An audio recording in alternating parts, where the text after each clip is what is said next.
Welcome to the Grappling Grappling Rewind Podcast. Welcome to this week on the Grappling Rewind Podcast. In today's episode, we are going to recap Combat Jiu Jitsu Fight Night. We're going to recap BJJ Stars, GrappleFest 4, the Finishers Invitational 8 presented by Show the Art. We are also going to preview Gamblers Invitational 2, Fight to Win 103 in Houston, Texas, Subspectrum 7, the Midwest Finishers inaugural event, and Spider Korea, the qualifier. It's listed as qualifier number 1 in my event list here. As always, I'm your host, Maine, here with my co-host. My coast. Oh, God, it's already starting off on a bad foot. Whew. Hi, Josh is here. Good to see you, Josh. Good to have you back. Thanks. It's been a busy day starting out, basically. I woke up at 7 a.m. It's Sunday right now. I woke up at 7 a.m., drove 3 hours to cover Finishers 8 live, watched that entire event, drove back, napped for 15 minutes, and you knocked on my door, and my dog freaked out, and we're recording the podcast now. Now we're here. Was up till like 1:30 last night watching BJJ Stars and watching highlights of Erberth run into the crowd and punch. Spoilers, come on. Let's not talk about that now. Spoilers? That's newsworthy. Come on, that's newsworthy. No, we're not going to talk about that. We'll talk about it for the event. During the event. It's fucking hilarious. It is pretty hilarious. I had so many ideas after I saw it, so yeah. So before all that, let's get into some news. Pantheon Grappling, we talked about it a couple weeks ago, we did a preview. They now have all their videos up, so if you're interested in that event, go back and watch it. I believe it's on YouTube, so they have an interesting combat jiu-jitsu format. I haven't got a chance to watch it yet, full disclosure, but it looks like it has gloves on, so it looks like it's a more kind of like MMA combat jiu-jitsu. It's up. I'm going to watch it and see if we want to talk about it next week, but the videos are now up now. Gordon Ryan has now scheduled a surgery. It looks like he has some damage to his knees. We kind of knew about that, but reconstructive surgery, as he put it. Yeah, some pretty major surgery, actually. We'll see how it goes. I wonder if it's like totally torn or they're just kind of scoping it. The scoping's going to heal faster, but I thought it was a full tear. I think he has some damage to a meniscus and like an LCL or an MCL. I think it's MCL. Or no, it's LCL. And one of them is torn, one of them is like partially torn, and they're going to get one completely reconstructed. And so he's still on for the IBJJF Heavyweight Grand Prix in August, supposedly. That's a good amount of time to recover. Well, this also puts him back in ADCC. So potentially he's going to get the surgery. If he does it right and heals right, he's in that event and he's in ADCC. So, he's out for a while, which does suck. There's some stuff we're not going to see him on, but we will hopefully see him in the future for these big events. In other news, Mackenzie Dern's pregnant. Eating for two, not like she wasn't before. God Can't damn. make weight for MMA, and then she gets pregnant. Who's she dating right now? I literally, I saw in my notes, it's Mackenzie Dern is pregnant. That's it. I didn't look into it, Josh. I just can't remember. It's a news item, and then I moved on from it because that's really kind of grappling news. But she's fighting MMA now and doesn't really grapple anymore. So it was a point of. She was also supposed to be the commentator for BJJ Stars for the English broadcast, and I couldn't find the English broadcast. Because it doesn't exist, because she's apparently forgotten how to speak English completely. And she doesn't know how to write in English either after she announced that she was pregnant, and she can't put a sentence together. So How do you feel about this, Josh? She's fucking stupid. Like, don't get me wrong, she's good at jiu-jitsu, but just all this horse shit. And there are some super... I always forget how opinionated you are. And then my opinion you goes come back and deep I'm like, on oh this, yeah, Josh is really, really. You'll tell it how it is. I don't want to be super. What's the word I'm looking for? Not derogatory. Yes, I don't want to be super derogatory because I could go in on what I actually feel about her, but I won't because I'm professional. I mean, that's in quotes there at the end there. Yes, it definitely is. Let's see. Oh, my back is still fucked up. And we actually know it's wrong now. It's a thing pushing on the L1, the L5 S1 nerve. It's actually deflecting the nerve, which explains why I'm in so much pain. What's funny was I was talking to my neighbor who's a massage therapist and a sports trainer, and I was like, oh, he's got something like the S1. He's like, is it L5 S1? And I couldn't remember, so it's actually kind of funny that he knew that as well. Yeah. Well, because that's the two sections meet, the lumbar and the And he was like, how old is he? Like 27. 27.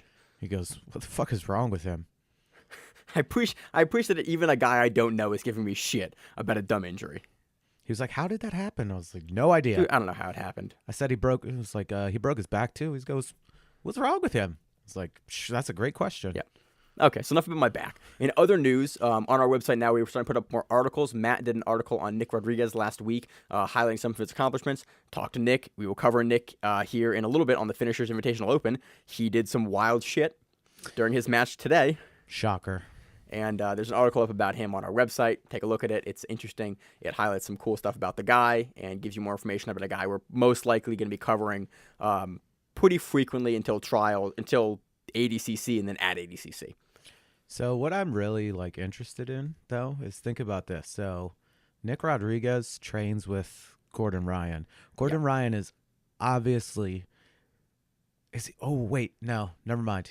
Gordon Ryan might be able to cut the extra few pounds to be an under 99. That was the big question going in. Like, do we think Gordon's going to go to under 99, or do we think he's going to basically keep the weight on and stay above the weight class? 98 here. We're going to do a little bit of math. 218 pounds. So I don't think that's a real stretch that he would go to under 99 unless he just really doesn't feel like it. But then you would have a potential matchup, and you have to have a real match. Yeah, because ADCC will disqualify you. Yeah. They did it before with Matt Hughes and oh shit, who was Matt Hughes against? They did a work match for the prize money because you got money for the fastest submission, right? And then they who was the other guy? Was it not Linland? Was it? Was it Matt? It might have been Matt Linland. I don't remember. I always remember it being Hughes, and I always put some other. It was another MMA guy. Yeah, they were at the same camp. They trained together. Maybe it wasn't Linland then, since I don't think he was training. I don't believe it. I always want to say it's Linland, but it's not Linland. And then it was probably somebody from Militech. You can look it up. Type in "work ADCC match fastest submission" and you'll find it. It's a blurry video. But no, because Nick and Gordon training. I talked about Nick today a little bit, and he's training there. He's kind of primarily training there, but he's there at least usually 3 days a week. He's wrestling 2 days a week. He's at Regular Bluto's place a couple days a week, and he's training 7 days a week. Must be nice. Dude, he just is I just do stuff. I have a wrestling base, and I'm trying to work my guard and trying to learn the rest of jiu-jitsu because right now I just do stuff. Unabashedly, that's his game plan going. Before his match, I talked to him today, and he was like, "That's my game plan." I was like, "Wait, you just do stuff?" And then he just did stuff and won, impressively again. So, he's a legit freak athlete. How big is he? I'm a tiny guy. Not weight-wise, but how much bigger than you is he? Does he tower over you? He's thick. Ooh. He's he looks like a legit super heavyweight. But I mean height-wise, not weight-wise. Both. He's tall. I mean, he's not 6'8" tall, but he's definitely You say 6'1"? I'm looking at his chest. 6'1", 6'2", something like that. I'm looking at his chest, and I have to look side to side to see his body. He's a large gentleman. His hands are gigantic. Shook my hand. Super nice guy. He could have crushed my hand with his hand. He's a legit. So what you're saying? He's like Tony Robbins, banana hands, giant fucking hands. Big hands. But again, I'm not a good barometer for that. You know what they say about big hands? Good jiu-jitsu? Yeah. Yeah, dude. I met a bunch of people today that were gigantic compared to my tiny ass. I'm 150, broken back, out of shape. I'm surprised you're not 160. I'm trying to get there, man. I'm trying to just completely let myself go with this back injury and remember just when you give up. tried to justify taking steroids just to get bigger? It would have been great. Well, now you're just getting bigger, but without the steroids. There you go. That's all you had to do is break your back. By the way, again, if you don't recall, broken. 3 weeks ago, I said it would be fucking hilarious if he broke his back. It's fucking hilarious. Yeah, Josh, you texted me a picture of Stephen Hawking's with my face on it. No, I didn't text you a picture. I sent it in the chat, and I made that picture. Thank you very much. All right. Because that's funny. It was funny. I thought it was really funny. I mean, you don't have ALS, but it's still you funny. made sure you're hey, you okay with this? I was yeah, and then you put it in there because No, I didn't. I didn't ask you if you were didn't ask me if it was okay. I said give me 5 seconds. You saw me make a joke about it because I sent the Tyson gif. My back is broken, spinal, and then you sent that immediately. You said give me 5 seconds, and then you sent that. Yeah, because it's I should have used somebody. I should have found a sports star that got crippled. Ooh, I should have used Christopher Reeves. God damn it. We've all gone off the rails here. So in the rest of news before, God, I forget how much I have to corral you back in this show. You leave for a little bit and then you come back and I forget it's a constant corralling of Josh back on the topic. You were complaining about waking up at 7 to drive to Jersey to watch finishers. I woke up at 6. No, sorry, I woke up at 7. Never mind. Right. You even just said it. It's recorded. I woke up at 4:45. Yeah, but you Why? need like 3 hours of sleep. Why? I don't know. I woke up at 4:45, and then I couldn't really go back to sleep, and then I've been working all day. Yeah, you're a real gangster, Josh. I've been working all week. I went into work when work was closed when it snowed. Ugh. Yeah. That's terrible. So, in other news, Josh works really hard. In other news, just to tap friend of the show, put out an article that talks about submission rates for various rule sets. This is something Emil and I talked about a while ago on one of our bonus shows towards the end of it. I think it was the Outliers show. We talked about at the end of that episode basically what rule set we thought fostered the most submission percentages and created the most action on the pros and cons of each rule set. He actually wrote a whole article and actually broke down, like by the numbers, which organization has the highest percentage of submissions. A really cool article. Highly recommend you go and look at it. Let's see. We're trying Do you to get know more. who likes the Outlier show? Who? Keith Krikorian. Oh, yeah. I talked to him today. He was like, I like the show. I'm like, sweet. Dude, it was so weird today at Finishers how many people, like, I had the Grappling Rewind shirt. They're like, oh, I listened to your show. And I'm like, oh, yeah, right. Like, Can you give us some 5-star reviews on iTunes? Thanks. that would be great. If you do like the show and you do listen to the show, share the show with your gym and review it on iTunes because You that like actually that segue? it honestly helps out a ton for the show. That's really how we get the opportunity to cover more stuff and gives us more resources to cover and do more things with the show. So that is, I cannot say how much of a help that is. And I was, again, surprised that so many people came up to me like, I listened to your show. I was like, oh, shit. And I'm trying to think of every shitty thing I've said about anyone on the show. And I'm like, oh, God, please tell me I didn't say something terrible about you in one episode. We're mostly really good with not being super terrible. We try not to because, like, we cover stuff we like covering. And if, like, we didn't like covering it, we wouldn't talk about it. We try not to be shitty on the show intentionally, usually. I try And, to. yeah, be you do. just You shitty balance in it my out life. well. So that does it for news, pretty much, as we've just bumbled through this news section. Anything else, Josh? No. All right, let's get into it then. So on to our recap of Combat Jiu Jitsu Fight Night, the Absolute Tournament. This also featured a Bantamweight tournament as well. We're going to get right into it. We're going to run through some of the undercard matchups. Actually, we're just going to run through the Bantamweight qualifier round first, starting with Brandon Moreno defeating... Ryan Carroll. Jeez, I completely lost my place there. You can't read? You know this, Josh. You know this. How many man. episodes did we do straight where you know I can't read? And I stopped reading the names after like 10 weeks and you started reading all the names. Tons. He wins by Darce. Darce. Bo Brooks versus Robert Duran. Bo Brooks won via triangle choke. Benjamin Tapia versus Ricardo. Alarcon. It's hard, ain't it? Yeah, fuck you. Alarcon, I think. Alarcon. Yeah. He won via anaconda choke. Ray De Leon. Stingray. Is that Ray Ray? It's Ray Ray. Okay. Yep, we saw him today. I was saw pretty him sure- today at Finishers, and I saw him on Combat Jiu Jitsu. I was pretty sure his name was that was Ray Ray, but I wasn't. Ray Ray, yep. He defeated Jeff Real by triangle choke. On to the second round of the semifinals for the 135-pounders. Brendan Moreno TKO'd Bo Brooks. That was pretty cool. He started really beating the shit out of him. Like, that's the only way to put it. Dude, Moreno's got good ground and pound. From Oh, you mean an The UFC MMA fighter? fighter Yeah. has good ground and pound? Holy crap. Okay, I'm gonna touch on something after we finish up the bantamweight card. So let's keep moving on. Well, no, I want to touch on this because this is where stuff started to fall apart a little bit for me. Because this is when I realized, like, something was weird with the rule set or with the pacing of the event. Brandon Moreno TKOs Bo Brooks by strikes to the face, and it fell flat on me. And it was weird, and I don't know why. It didn't get me, like, it wasn't this, like, oh, You weren't cool. pumped? It didn't get me pumped. I don't know why. And it was super weird. Like, it should have been this, like, really amazing, because the only other guy to TKO somebody in Combat Jiu Jitsu has been Wagner Hosha. And it was a really cool moment. TKO Northern Air Because it was the amazing. first time you ever saw it. But I like knockouts. I like TKOs. It's exciting. For some reason, this didn't have that same level of excitement, and I don't know why. I think the card itself led to that, honestly. I mean, no offense, it fell apart for the big reason because the absolute bracket. Not that anybody in the absolute bracket was bad, but You lost a lot of your star you power. lost all of the star power, except for Yuri. Like, you lost all of it.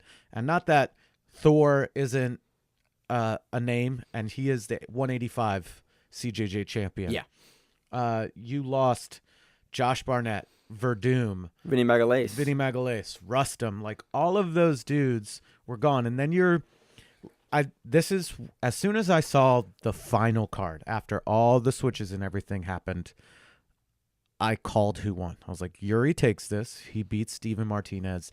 And I'm in and out of work all the time. I don't always communicate my thoughts to the Grappling Rewind chat. But I was like, John Blank's going to beat Kevin Casey.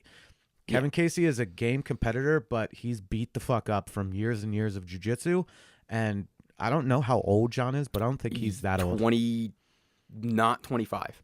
Yeah. Young. Yeah. So you're Athletic, going against a guy young, that and he knows the rule set. always wears a knee brace on his bad knee. People go after that knee all the time. Kevin Casey, and by the way. John was smart enough to go after that knee, like immediately. Because if you go up against a guy that's been training with Hickson and Crone for years, and you try to get into like just a legit jiu-jitsu match against a very an accomplished MMA fighter as well, you're going to get hurt. And John did the smart thing and just went after that leg really quick and finished it. Yeah. Oh, spoiler, by the way, getting into that. Yeah, you immediately jumped into that. Whatever. You I don't really care. Like, the scheme of things, like... So we knew we were going to have Yuri and Thor in the finals. I didn't think Steven Martinez was going to give Yuri that much of an issue. That was interesting to me as well. That was very interesting. They didn't strike a whole lot in that match. We've skipped over the bantamweights. We're going to come back to that in a second. We'll come back to it in a Let's just talk second. about But what we're this is talking going about back into what I was going to bring up after the bantamweights was nobody still knows how to strike. None whatsoever. Brandon Moreno, a little. In that one match, looked really effective at the end. When he was on the top and Bo wasn't really giving any defense, yes. But even then, they didn't look that strong. He was just like, fuck, I'm getting hit. What do I do? And just kept getting hit. Okay, so it's open-handed strikes, right? Yeah. Yep. Is there any like difference in the rules or anything? Because guess what? A fucking karate chop is an open-handed strike. I don't know. I don't know. But I think it has to be palm. I think it has to be palm. I think you have to hit with the palm of the hand. I don't think you hit with the flat of the hand. That's okay. You can't bring it down with the. I just made a karate chop. Yeah, he did under the mic. No, I do not. I believe it has to be down? palm of the hand. That's fine. That's fine. But you can still bring it down that way. And again, I've brought this up ever since we've covered CJJ. Is watch the fucking Boss Rutan instructional. Watch him when he fights in Pancrase. Watch Pancrase. The way he strikes knocked dudes out, and people complained a lot and said that he was punching using a closed hand when he wasn't. Again, I'm making hand motions, and Maine's like smirking at me because you've always done it. It just makes me laugh every time. I have Italian blood. I talk with my hands. Yeah, this is honestly like days where I want to get. Well, actually, my phone's broken out. It doesn't have a mic right now, so I'm trying to get that fixed this week. Dude, it's been a fucked up week for me. I actually want to potentially put a camera up and start doing this because I feel like watching you on YouTube do this show when the times you come in would be hilarious to watch. Just Josh, actually, you guys get to see Josh talk with his hands because it is very trip. Animated. Yeah, we're both super animated. But the thing is, everybody, if you watch the strikes, they literally look like slaps, and they shouldn't look like slaps. They should look almost exactly like punches without being punches. They should be thrown as punches.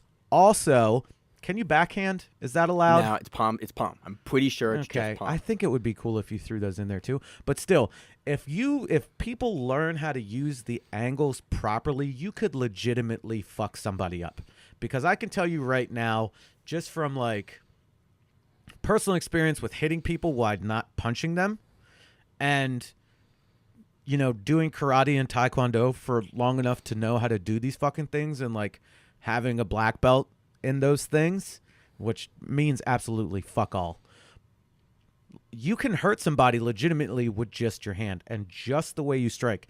Even changing it from like a fully open palm to making like a quote-unquote tiger claw, and when Maine takes the picture that he always puts up, we just finished recording, I will make the tiger palm kind of hand strike thing. And if you hit somebody like that, because you're naturally not going to want to hit your fingertips on their face, the bottom part of your palm is going to strike them, and that's the hardest part of your hand on that side anyway, and that shit hurts. Also, people need to start striking to the collarbone and breaking people's collarbones. But that's just that. Let's go back to the bantamweights. We're going to jump all around here. All right. So first round of the No, we already did that one. second round of the semifinals of the bantamweights. Richard Alarcon defeated Ray De Leon via rear naked choke. And he was hitting. That was in overtime, right? Or was it? Yeah, I think it was in overtime. No, that was regulation. It was towards the end of regulation. I believe. Okay. And he honestly, Richard was doing good with the strikes here. I think this was another match where you started to see Ray start to get overwhelmed a little bit with the strikes. But it was still, and no. I still agree with a lot of the points you said previously. I think the strikes opened up the positional exchange a little bit, but in this match, we saw a lot of that middle range of combat jiu-jitsu where it's like guys don't really want to pass the guard and they don't want to stand up because you can't kick. You're left in this weird middle rangey battle with combat jiu-jitsu where it's like you can't really dive in because you're going to hit him once with a slap, then you're in a dangerous dude's guard. No. And you can't really... No. All right, continue. No. That's the same thing. Like, again, you open hand, you ever, like, really smack the fucking... It's really hard to explain, but if any of you that are listening are also were or still are in the hardcore scene, and when you would We've gotten a real niche with our audience real quick. I'm getting real niche. When you were moshing or dancing, as it was called, and you would turn to like crowd kill, when you would swing your hand back and not have a closed fist, and you would just fucking wallop people. It's the same thing. If you're standing over top of somebody, if you straight up windmill. King Mo did it in Bellator to some dude passing the guard. He hit that windmill strike. Is that what you're talking about? Sort of. What's that? Is squash the one with the weird curved handle, or is Highlight?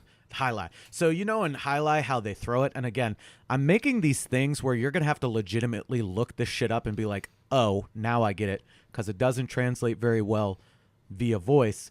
But in highlight how they cock back and throw it. Yeah. Right. Do that with your fucking hand, because as you come down, you're just essentially windmilling your hand, and all of that weight.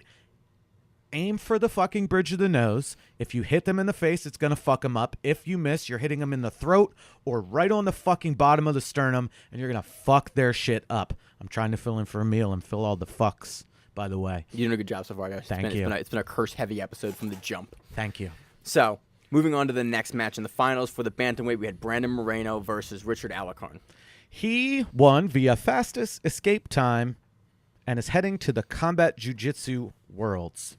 Which I don't know. No idea what that the is. fuck that is. They never explained it, and I even asked online, and people were like, "Yeah, they're kind of messing with the naming scheme. It's another event. Like this is a fight night, and they're doing a Worlds. The first event was called Worlds, and an upcoming event is called Worlds as well. I don't really know what the difference is. Also, it was announced that Gordon Ryan will be facing Verdum at Combat Jiu-Jitsu Worlds for the heavyweight title, because this was the open weight title. Now we're doing the heavyweight title between those two guys. This is also really interesting, and I can see this going one of two ways. One, Gordon Ryan goes after the legs really quick and submits him. Two, Gordon Ryan gets his shit pushed in by Verdum, a multiple-time IBJJF black belt world champion in the gi, ADCC champion, like UFC champion, high-level MMA fighter. Beat Fedor, beat Overeem, beat Kane, has a gambit of experience. Let's put it this way. When they were talking and interviewing them, Gordon was like, that dude's got huge hands. And referring to, I don't want to get hit by them. Yeah. Duh. Like, if you get walloped, and I have a feeling that if we see this fight and it goes to the ground and Verdum starts striking, you will see the striking that I'm talking about. You'll see the difference from a But then you'll also MMA see, grappler. and this, again, love Gordon Ryan, love watching him compete. I love the whole wrestling persona that he brings to jiu-jitsu. Dude's taking a fucking nap. Straight up. Like, you get hit a couple of times by those fucking fly swatters, and it's over. So I see Gordon not striking at all, immediately getting to positions, hiding his head, and taking the legs out. Because he's got that more modern jiu-jitsu, because Verdum's been doing MMA for 10 years forever now, more than that. He's been out of jiu-jitsu for a long time, and Gordon's into that new meta. He's still, don't get me wrong, he still has it, But you got to admit, Josh is rolling his eyes hard as shit Yes. at me, that there is sort of a new meta since when Verdum was, a champion in those organizations to now. It doesn't look quite the same as it used to, especially Verdum's jiu-jitsu has been the same whether it was in MMA or whether it was in strictly jiu-jitsu. You're right. So I don't think it's like a big transition of anything. He can't kick you, and he can't close his fist and punch you in the mouth. Other than that, it's the same shit. So I think that's going to happen. Let's keep going. We're sidetracking ourselves. Let's finish out. Let's go to the super fights. All right, let's go to the super fights then, Josh. As you yell into the mic, man, you always make it such a bitch to edit the show. Hey, at least we're doing this now and not 9 o'clock on Monday night, and you have like an hour to edit it. Yeah, you're right. So I appreciate shut it. the fuck up. I appreciate it. Super fights. We had Kayla Patterson versus Beatriz Mosquita. This was like props to Kayla Patterson, but Bia was just all over her. Did she strike at all? I don't remember her striking. She just a looked bunch like of matches there was no striking. They she just, just did looked jiu-jitsu. like she was like, I'm doing jiu-jitsu and I'm gonna murk you. Yeah. And what was funny was when they were going to pull her off the armbar, she was still holding it. I was like, ooh, she's nasty. We've seen her hold a couple times. She got a little bit of a mean streak in her, and I like that. Next super fight match, Ray DeLeon. Ray in a super fight versus Elijah Tagalog, which always makes me think of Tagalog, one of the languages spoke in the Philippines, and that's how it's spelt. Maine is making my brain hurts face. I'm making a thinking face because I love linguistics because I'm terrible at it and I don't recall that language. So move on. It's not jiu-jitsu related, Josh. Elijah wins by fastest escape time in EBI overtime. Next super fight match, we had Kyle Bame versus Hunter Colvin. This is a cool-ass match because Kyle Bame is a dude known for submitting dudes really, really quick. We see him on It. He keeps coming up. I listen to a bunch of jiu-jitsu podcasts. He keeps coming up as a guy in the Midwest that everyone's talking about. All right, Josh. Okay, well, guess what? Hunter Colvin was on that ass. Dude, we saw Hunter Colvin last weekend, I think, at ADCC, or 2 weeks ago at ADCC Trials. Made it far, looked really good. He was on that ass. Yeah, he looked really good. And he eventually locks up in like a nice triangle and like switches it over to the armbar and just lifts and beautiful. Like, again, a really fun match. Really impressive win for Hunter. He's a guy that we are going to see more of. He's the guy at Brothers Jiu-Jitsu. Yeah. Josh is Googling the Tagalog language. Tagalog, which is one of the languages that is spoken in the Philippines. Not that I didn't believe you. And it's spelled the same way as this guy's last name, so, but whatever. Great win for Hunter Colvin. Fun match to watch, honestly. Brian Brown versus Nick Maximov. Nick Maximov. And Nick Maximov won via triangle choke. He is from the Nick Diaz Academy. I'm not surprised. You see what I did there? I did see what I did there? I was like laughing while you're saying it. All right. That was really funny. So onto the absolute super fight bracket here. We already talked about first round. Steven Martinez versus Yuri Samois. Yuri won via fastest escape in overtime. Steven looked good, and multiple points was, if we were in a point scoring situation, I think Steven may have won. But that's not the case. Certain point. Now, Yuri racked up some points. But so did Steven. Yeah, you're right. So, I mean, that was surprising. But it was still good. It was a good match to watch. And going on once again, I'm sidetracking myself with my own thoughts. This is what Sorry. you do, man. Everyone that's listened to the show before knows this is what you do. I've got like 7 things going on at the same time in my head. John Thor Blank versus Kevin Casey. Again, Thor went after the leg. Smartest thing he could have done. Took his fucking leg off really quick.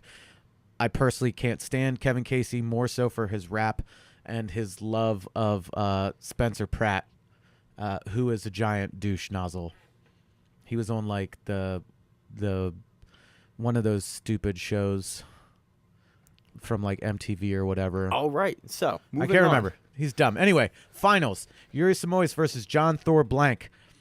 Yuri wins via knee bar, and he is the absolute champion. That being said, this was a great match. Thor looked amazing. Thor fucked Yuri's leg up. So I talked to some people. Yes. I talked to some people this evening at the Finishers sub only, and apparently Yuri went to the hospital after this. Yuri's leg is pretty fucked up. Yuri was in that heel hook. John got caught in that weird transitional position where you're going after foot and the other guy is also going after foot, and it becomes a really quick battle. And I've been on the losing end of that battle like at least a dozen times, where you're trying to go for something and they just crank that fucking foot and you're like, damn it, I got to tap. Yeah. It was a great match. The finals it was really exciting that it finished in a submission. There's some kinks they need to work on. Did they take out strikes from the overtime? It was. They I don't know. keep changing I the don't rules, know. and I can't keep up with it, and it's They've really got, annoying. They've got to post but the rules somewhere. This is a recurrent issue. There's a lot of things that they got to yeah. do. Eddie, stop acting like people are starting shit. Like when they announced Verdum versus Ryan, and he was pretending to hold him back. Yeah. I was like, they're being fucking cordial. Stop acting like a prick. Yeah, the audio was messed up for reports. Oh, it was messed up for almost the entire event. It was a quick event, honestly. It was like a 2-hour event. No, And it wasn't very long. Which honestly, which I liked. I will Which say, was like, nice, but it I sort liked of- that it was quick. It felt like it was longer than it was, though. There was because we had a bunch of matches, and this is okay. This is me. The matches being, went by. They just need to work out some of the kinks, and they need This to is- explain the rules better. This is me being critical a little bit. We had a couple matches on this card where we spent a lot of time like not Just jujitsuing and not hitting people. I'm fine with that. Those are pressure, Those just are the causing points I pressure? was fine. We had a couple matches where dudes were in that middle range of the guard and like weren't doing anything, and it just I am still not a big fan of the rule set. Like I would much rather EBI go back to regular EBI non-striking rules. Like I'm not a big fan of it, and I might be the only one, and it may just not be for me. But it's like I miss the old EBI. I liked that rule set. I liked it was action. Like the TKO victory from Moreno should have been amazing, but it was just like okay, he like TKO'd him, and it was like the matches when they were just doing jiu-jitsu and not striking. Like that's what got me going. That's what I enjoyed. You know why it's it might really just not be for me. You know why it's really not exciting? It's because we already have MMA. Honestly. Yeah, I think that's what it is. Like I don't know. We already have MMA, and there's absolutely like, in the scheme of things, you don't need it. You know what I mean? We've kind of answered all of those what would happen in MMA questions already. And you've made all these like wonky rules to do this stuff, like the get down rule. By the way, hate that. I think that's the dumbest thing, calling it the get down rule. It sounds like they're gonna dance. They're gonna have a dance battle. You've always hated the name for that. I hate a lot of things, but that's besides the point.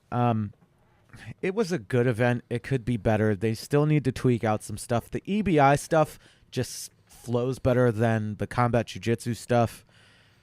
Honestly, you can squeeze one of these tournaments into an EBI card rather than just making it combat jiu-jitsu. I'm happy that the women are still EBI. Like that's great. Like I wish they would. Honestly, I would much rather see Gordon Ryan versus Verdum in a regular like jiu-jitsu match. In a grappling match? Hell yes. Like I would rather see Yuri versus John in a grappling match, and like all of these matches that I enjoyed for this card, I would have rather seen in a grappling match. Like that's the thing. It's like I want to see what these guys do as grapplers or as MMA fighters. This weird in between is like it just doesn't do it for me. So that was that event. It's on Fight Pass. The whole replay is up. You can probably go through the event in about an hour and a half. If you get bored, you can literally skip through some things and speed it up even more. It was great. So go back and watch it. It's on Fight Pass. So under a recap of BJJ Stars, this is not their inaugural event, but this is the first time that they have run like a big black belt professional event in a while. Fuck that. I'm interrupting you. On to that shit where shit got wild. Holy fuck. Let's get into it. I'm not bullshitting around with Maine rambling on. Motherfucking Erberth Santos is a whiny fucking baby and then got mad because somebody called him a whiny baby. And then all of a sudden his fucking injury that he supposedly had fixed itself and he full on sprinted and tried to fucking stage dive on Felipe Penas' brother and tried to beat the shit out of him. So the fucking brawl breaks loose. People are going wild. People are booing. People are losing their shit. They sort of bring it down. Then he comes back on, tries to fight the motherfucker again, and then fucking Felipe Pena looked like he stomped on his fucking head when they were down on the ground. Shit was going wild. Erberth Santos, no joke, like we jerk around about him, and competitor-wise, in the scheme of things, fucking great, but what a piece of shit for doing this, okay? And I'm not mincing words. Fuck you, Erberth Santos. You are a piece of shit. Why would you do this? You make jiu-jitsu, which is a niche sport. You know, people are like, oh, it should be in the Olympics. Here's another reason why we can't, because you have to act like a fucking cunt. Right? Like, you can't control yourself. Your dick's small enough to where, like, I'm really mad somebody called me a fucking pussy, so I'm going to try to fight you. Dude, you were getting fucking worked. You almost got swept. You cried wolf. Oh, my knees broke, dude. And then somebody was like, pussy. And you had to go and try to attack him, and you couldn't really do anything, and then you got your head stomped on. Fuck you, Erberth Santos. Moving on. Man, I summed it up pretty good, didn't I? I have like nothing. Like I had thoughts there I was gonna throw in, and then like I'm gonna have to spend like an hour editing that audio. Oh no, leave it. No, I'm gonna leave it in, but you yelled so much. Okay, this is what you do. So you edit ahead of time, right before. Just be like, all right, jumping into the recording. Maine just letting you know. Caution, headphone users. Josh is about to fucking scream his balls off. Yeah. So okay, so I do want to touch on this a little bit from actually like an analysis perspective for a second here. It did look like Erberth's knee did go kind of sideways in a weird way. It looked like he tweaked his knee initially. Whatever. No, it doesn't. He fucking Usain bolted out of the goddamn ring. He did. He Khabib jumped on Felipe Pena's brother. He tried, and he knocked over a woman in the process, and she got. Yeah, that's the other thing. We have to go by this. I'm going to keep yelling. I'm not even kidding. Right, so this happened. Felipe Pena gets the victory. He is now the champion for BJJ Stars at whatever weight class this took place. That was a DQ, by the way, because Erberth Santos is a piece of shit. He was escorted out. I hope somebody fucking hit him in the head with a beer bottle on his way out. Yeah, Josh. It sucks though, because like I like covering Erberth, and like this. I did, but Man. Apparently he's so much of a fucking child that he can't take criticism after he's saying, ugh, like. I can't tell you how many times where I fucked up something in a match and then just kept going and didn't say stop. And if I said stop, the ref stopped the match because that's the end of the fucking match, because that's pretty much a verbal tap. Yeah. Right? Yeah. You fucking whined, and then you took off like you were being chased by a pack of rabid dogs and started a fight and started a fucking brawl twice. Yeah. So it happened. You can find the video everywhere. Fuck that. It sucks. I wanted to see the match, actually.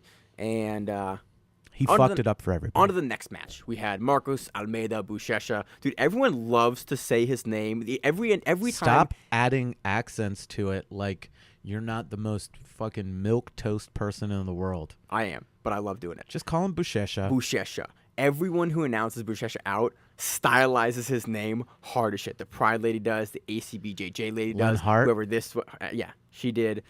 Everyone just like put some flair on that name, and it's awesome. So he was versus João Gabriel Rocha. And this match sucked. I mean, João Gabriel won.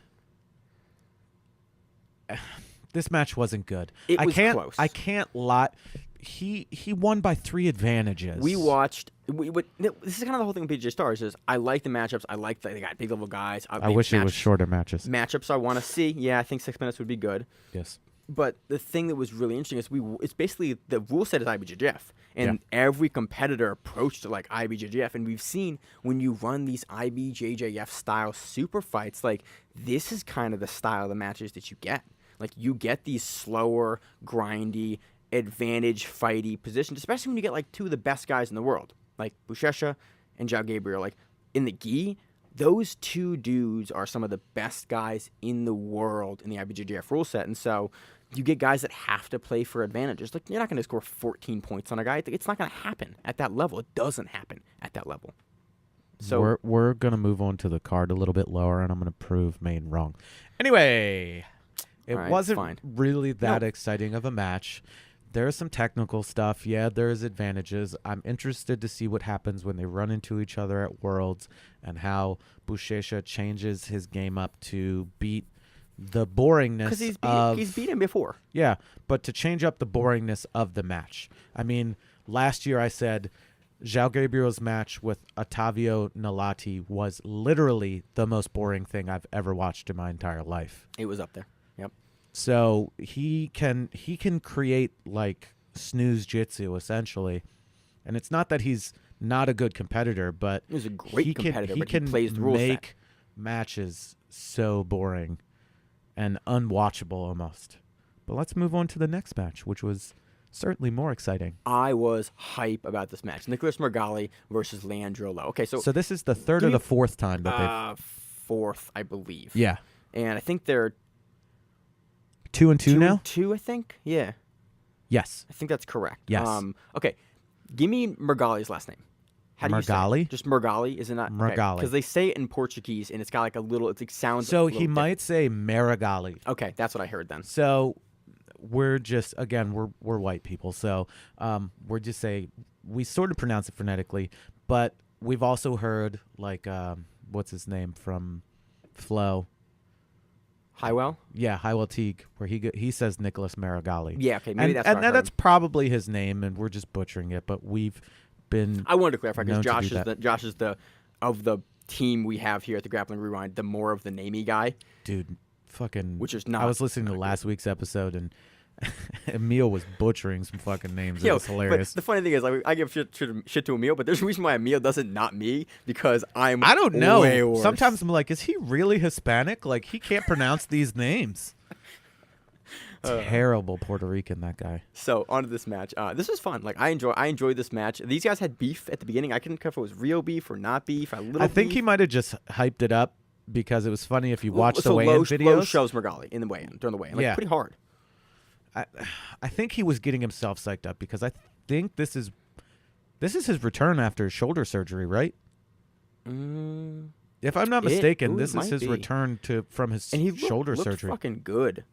He did, but I don't know if he was ready for that pace of Marigali. He pushed the pace like a fat, like dude. He worked it. He's young. He's athletic. He's big. He's a fucking stud. And he's long for the division. Stud. Like, he can stand with a pants grip at like full height with his arms down low. Like, he can just do some physical stuff. And Lowe started his career at lightweight. Like, Lowe's got he's a big... Lowe was cutting to get to lightweight. Lowe was cutting to get to middleweight, and then he was like, man, because it's been documented very well that the dude loves drinking like soda and eating. Like, he really should be a fat guy. And again, from experience, when Unity opened originally and they did like big seminars and Lowe was there and I got to roll with him, that dude feels so fucking heavy. I was like, I know I'm heavier than you right now, and I cannot create the amount of pressure that you're creating. So maybe he's back, but again, so let's start with the match. This is a fun matchup. I like Margali's huge for the division. This match was good back and forth until the last like 15 seconds, and Mergali turned on the fucking afterburners. Dude, just amazing. The kid again is a stud. I can't wait to see both of these guys at Pans and Worlds, and seeing if like Marigali can go to that next step and next level and put pace on all the people in the absolutes and his weight division. I'm so stoked to see him compete. Yeah. I'm also stoked to see Lowe compete. I just wish he didn't compete as heavy as he did. I think he would fare better at like medium heavy as his regular weight class instead of heavyweight or super heavyweight. He's just he doesn't have quite the frame that those, like you saw in this matchup. Like, Mergali is significantly longer and bigger than he was. And don't get me wrong, he's got the technique and everything to stop all these people. They both do, definitely. But I think Lowe would be better in a lighter weight class. You want to move on after that? Yeah, it was good. Mergali gets the victory by points. So good. Deservedly. Honestly, this is a match you could go back and rewatch. Precursor. They might be on YouTube, but right now BJJ Stars does not have the replay up. Yeah. Just so you guys know. Yeah, the pay-per-view was like $13. Honestly, I was happy to pay for it. Like, it was... This is I think an event all of I'm us happy. paid for it. It wasn't like one person paid for it and we all went over that person's house. No. We all fucking paid for it. Yeah, we all individually, which is a rare... Usually it's like one person, I'm getting it, come over here and we watch it or something like that. This was like... Josh is like, I bought it already. I'm like, well, I bought it already. We bought it at like the same exact time. Yeah, literally like within 5 minutes of each other. I'm like, I bought it. Okay, sweet. And we both watched. So again, support events like these. They're cool. Honestly, the cool thing about this is it felt like Metamoris when Metamoris was still really good. Like, it had that and level they were paying people. They never were paying people, but like they were originally. But it had that same vibe where it's like the stadium looked full, the crowd was into it, the competitors were high level. Like, it did a lot of things right.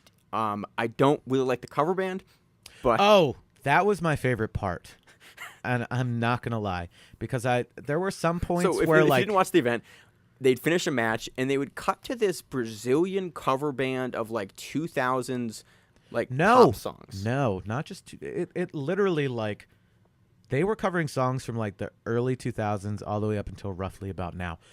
All in English. It wasn't like they were translating it to Portuguese. It was all in English. Dude, that and they dude were was not all a native singing. English speaker. Well, obviously, but you could tell like he worked hard to make sure he was almost enunciating it 100% correct. And the guitarist and the singer were really getting into their things. And the chick bassist was like standing. She looked tall as shit too. And she's just over there just like rocking out on her bass and everything. And they are playing all these fucking songs. And, you know, I'm watching on my laptop and my wife's in bed. And she's like, what the fuck are you watching right now? And why are they That's playing Rachel this? every week for me. She's like, why are they playing this terrible music? And I laughed so much. Like every time a new song came on, like Sex on Fire came on, and I was dying. I was fucking dying. I mean, I couldn't control myself. I was like, they need to be on everything because they really worked their shit. And they were covering everything. I was really hoping they would play Smash Mouth All-Star. That's what it seemed like it was going to happen. It was that I sort of really vibe wanted of cover that. band. I wanted that, and I wanted them to not understand like context and then play Rape Me by Nirvana. Like I wanted those two songs to be played because it would have been super awkward. But no one would have got it. No. That or they just like did like Beautiful People by Marilyn Manson. Like just or like a fucking Slipknot song or something. That would be hilarious. So it was interesting. They do it in between bouts. So on to the next bout, we had Renato Babalu Sobral Yeah. versus Roberto Godoy. Maine legitimately was like, who is that? No. I said I recognize the name. I'm blanking on like I'm unfamiliar with this competitor. Josh, Who is that? Please come on the show because I'm gonna sound like an idiot because I Who is don't. that? It's an older Brazilian dude that was around before I got really into sport jiu-jitsu. So Full disclosure with you guys. So let's get this right. If you're newer to jiu-jitsu, you're like Maine. You don't know who that is, right? No, I know who it is. I just didn't watch him compete. You don't know who it is. All right, fine. If I say that name to people that have been around jiu-jitsu long enough, they know exactly who it is, and they know his contribution to jiu-jitsu, Okay. which is the fucking half guard. Like, not that it wasn't a real thing or it wasn't around before, but the guy popularized it. Like, modern half guard, like anything that you see off a half guard right now is because of this dude. Like, the half guard is because of this dude. Like beforehand, it was considered a contribution. Before it was considered like a stalling position, and it got poo-pooed, and people fucking booed at you for it. But this guy fucking he did that. Unless this is literally a different Roberto No, it's him. Godoy. He put Babalu in a half guard and did half guard stuff most of the match. That's what happened. Babalu's a black belt, but he's more of a wrestler, which is wild to me. But he still competes in the gi. Not infrequently. No, Videos which with is him pop up all the time, and him Yeah. in the gi doing jiu-jitsu in the gi and competing in the gi. But, you know, it was a match. It was all right. Godoy won. Same thing with the next match. I'm going to be real with you. Like, Megaton Diaz, Wellington Diaz, Mackenzie Dern's dad, versus Marco Barbosa, and he lost. Like, That's right. All right, next match. that was it. We had This Tim is Spriggs versus Patrick Gaudio. Okay, so now remember a few minutes ago when Maine said you're not going to score 14 points on these high-level dudes? All right. What did Patrick Gaudio do to Tim Spriggs? I mean- He scored 14 points All right. on Tim Spriggs. Now, I think Tim Spriggs should have gotten more points than he had at the end because when he swept over to Mount, I think he should have got Mount points. He held Mount long enough to where I Yes. thought he should have gotten Yes. Mount points. But he didn't. But he got worked. Like, Gaudio, who now has a tattoo on the side of his head. Like, that dude is just like...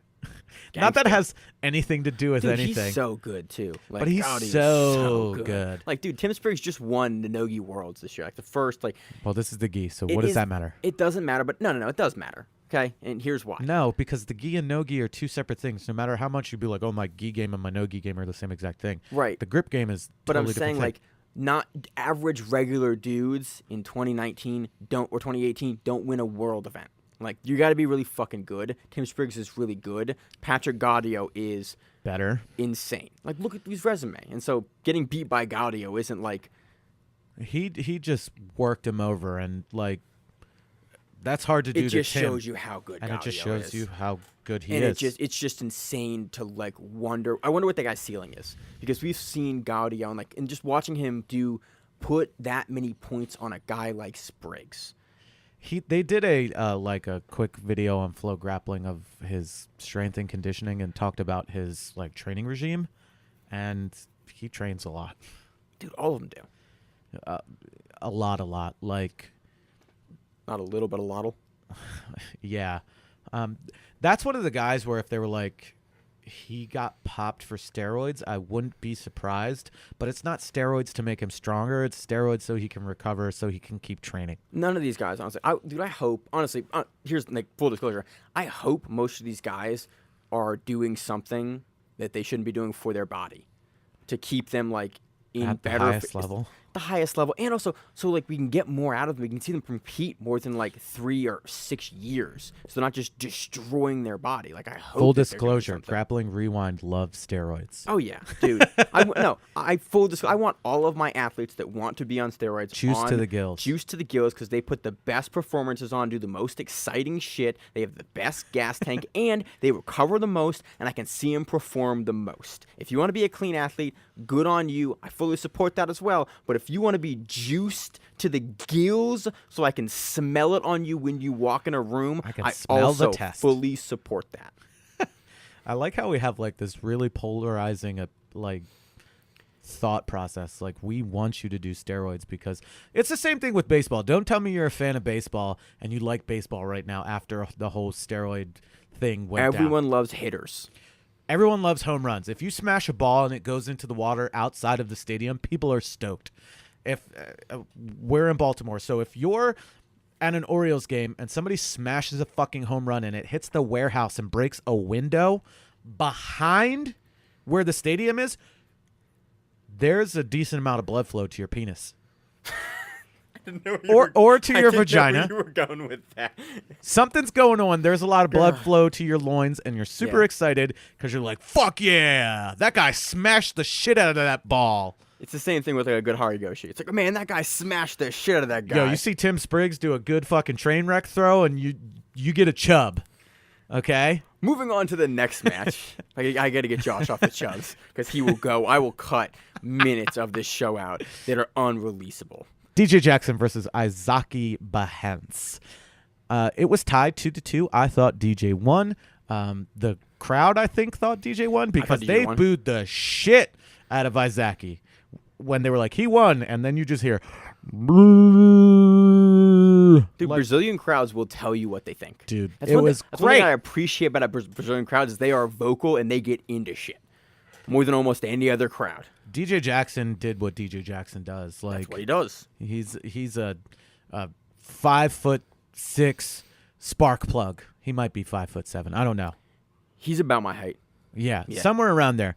But he is a mini fridge, but not like the squat mini fridges, like the half fridges. Fire hydrant is like fire hydrant is good. Like, not like derogatory way, just like that dude has a base on him. Good luck. Good luck. Good luck. You need a fucking wrecking ball to tip him over from guard. There is I want to make a highlight of just like guys failing to sweep Jackson. I just want to Photoshop his face on top of a fire hydrant. Because that's what that dude is like this squat, stout, and he's always been that way. And again, personal experience, you competed against him years ago all he did was like no wrestling and just had a gas tank for days. Like, he didn't know very many. He knew Kimura, key lock. It was like blue belt. Yes. Yeah. Very long time ago. And I couldn't knock him over. He also laughed at me when I dropped to a knee to shoot a double, and he was like, heh. And then I hit him on a duck under and took his back. And I wanted to laugh, but I didn't. And that's, the highlight of my career. I hit a duck under on DJ Jackson and took his back. At blue belt. Like the person. It's funny, like all the TLI guys. You know how people are like, I'm a world champion, and they leave out at blue belt. There it is. That highlight took DJ Baxter's back. I'm a world champion. At Naga. At Blue At Belt. Blue Belt, at Good Fight, in the gi. That one year, I had a 45-minute match with a guy in the finals who won That by, one and I year. won by DQ because he tried to heel hook me in the gi because it was 40 minutes in, and it sucked. Oh, God. Anyway. Next match. Okay, this one crushed a lot of people's hearts. Yeah. Like, no joke. So, Delson Pedishumbo versus Fernando Terere. I cannot say his last name, man. And you talked about it last week with Emil. The thing that I don't think a lot of people realize, especially nowadays, if you haven't been in jiu-jitsu that long, is the people that came out of Terere's gym and the people that Terere has beaten. Just Galvao? Or like Cobrinha, or like Galvao. Like those people are the that two like guys that everyone kind of forgets there's more than from that the split. But like when TT was a team, Terere and Tellus, because Eduardo Tellus and Fernando Terere had a gym. It was called TT, and this was after the alliance split because of a whole shit. This was honestly, after BJJ Heroes has a really good article on a lot of that, and it's actually really interesting. Yeah, and I refreshed myself before like doing this because I know Terere, but I know I'm gonna say something stupid, so I looked it up and I read some stuff. I was like, oh, okay, now I remember. Peep that Terere versus Marcelo match where Marcelo gets triangled. It's literally, I just finished watching it the day before BJJ starts. I was like, oh, look at this match, and I went up watch. I was like, oh shit, I forgot about this. Or watch Fernando Terere versus Fabricio Verdum in an absolutes at Worlds, and the entire gymnasium going absolutely apeshit while Terere dances around after he loses. Like, the whole crowd is losing their fucking mind. And this guy just lost. Back in the Mundials, we're in Brazil. Back in the Tijuca Tennis Club.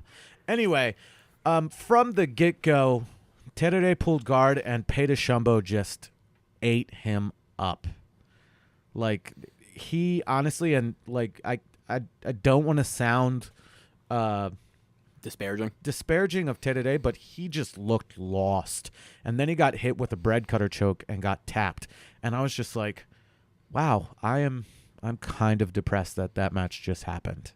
And he had his troubles because he was an awesome fucking competitor, and then like he freaked out on a plane over to America. He got banned from America for a while. He got really into drugs. Yeah. He sold his fucking black belt for drug money. Like, there's a story about how like one of his guys gave him his black belt back after he came back after he was clean. I think it was at like the Europeans or something a couple years ago, and the guy gave him the black belt that he had sold for money so he could buy drugs, gave it back to him. Like, the dude's had a little bit of a rough life. He came from a rough area. He's cleaned up. He's running a social project, and he was an amazing competitor. There is so much stuff that you can watch from this dude and like how fucking good he was, and the people that came out of his gym. And I mean, you even saw it a couple years ago when Galvao joked around and said he gave Cobrinha his black belt, and that was only because Terere was like out of the country or something, and Terere said give him his black belt. But think about that. This guy produced two outliers, amazing competitors in Galvao and Cobrinha, plus several others that you don't know about. Here's another thing. If you've not been in jiu-jitsu that long, watch Arte Suave 1 and 2. You can find them on YouTube. You see that shit. It's the giant tattoo that Craig Jones has on his, which means gentle art.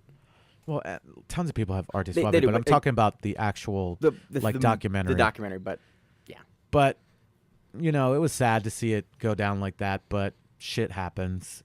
On to the next match. Yeah. Celso Vinicius, what did Emil called him, like Kelso? No, he didn't. We know Celso Vinicius. He did not say Celso. Do I have to rewind my phone? I'm listening to the podcast. Like, it's on there. He doesn't say Celso. Celso Vinicius versus Gabriel Rolo Palito. That's his nickname. Not a super exciting match. Celso's getting a little older. Yeah. He was. This card featured a lot of guys that are getting a little older. A little older, but back in the day, that dude was a monster. And I kind of was in and out. I wasn't very exciting. I'm going to be like 100% honest. I was kind of not paying attention while this one was happening. It is what it is. On to the next match. Carlos Eduardo da Silva was defeated by Ricardo Rocha. And in the opening match of the night, Bianca Basilio absolutely murked Michele Nicolini. Like, she just beat her up. And that's another thing. Like, Michele, I think she's still fighting. I don't think she's, like, in the main jiu-jitsu scene much anymore when it comes to, like... We see her occasionally. we see her at majors for IBJJF. Sometimes, but we've seen her losing, like, or at least I have. Yeah, back and forth. We've seen her win stuff. We've seen her take second a lot. Bia's just, Bia's just the younger one, and she's she's going into on. her prime and just like really super. And again, another super dominating, good performance. Once it comes up, watch the event again. You can zip through it. You can. Hopefully, they leave the cover band in there. You can see what I'm talking about. Yeah. It's fucking great. It is worth your time. It was a cool event, and supporting cool events like this is how you get more cool events like this, because they feature a lot of like older guys that are pioneers of the sport and that newer are guys. still doing it, and newer guys that are still doing it. So it was definitely worth the $12. I'm not upset that I yeah, spent $12 and some change on this. Like, it was a great event. Like, it had that sort of AC BJJ feel where, like, you see all of these guys like, yeah, and you're sort of let down, but you're still super excited about the most of it, and you're like, what are they going to do next? Yeah. It had its ups and its downs. I don't like IBJJF rule sets for super fights with a 10-minute format. It just drags on. We've seen it for ACBAJ. We've seen it for BJJ Stars. We've seen it for a couple other promotions. Like, it's fine. It showcases good jiu-jitsu, but it does not showcase exciting jiu-jitsu, and that becomes a problem when things run multiple events because they lose their viewership. And we've seen it happen before, and I want to see these kind of super fight cards continue to be made. And in order to do that, you have to have the viewership, and it just always concerns me when super fight organizations use the IBJJF rules and the scoring. The rules are fine, but it's the scoring for the super fight matchups. Yeah. And I hope that they potentially change that and continue to run events, because this event, really delivered. When you get the chance, go back and watch it. I'm pretty sure you've seen Erberth Santos try to beat up people. Shame on him. You heard me scream at the beginning of this. That's all I got to say about that. So on to our recap of GrappleFest 4 in Liverpool, Great Britain. This event took place on February 23rd and was headlined by black belt Craig Jones defeating Gabriel Arges via rear naked choke. Let's start out with that one. Let's start with that. Craig Jones, man. Craig fucking Jones. Fucking good. He's got a sweet ass. Jesus. Josh, I gotta cut this now. No.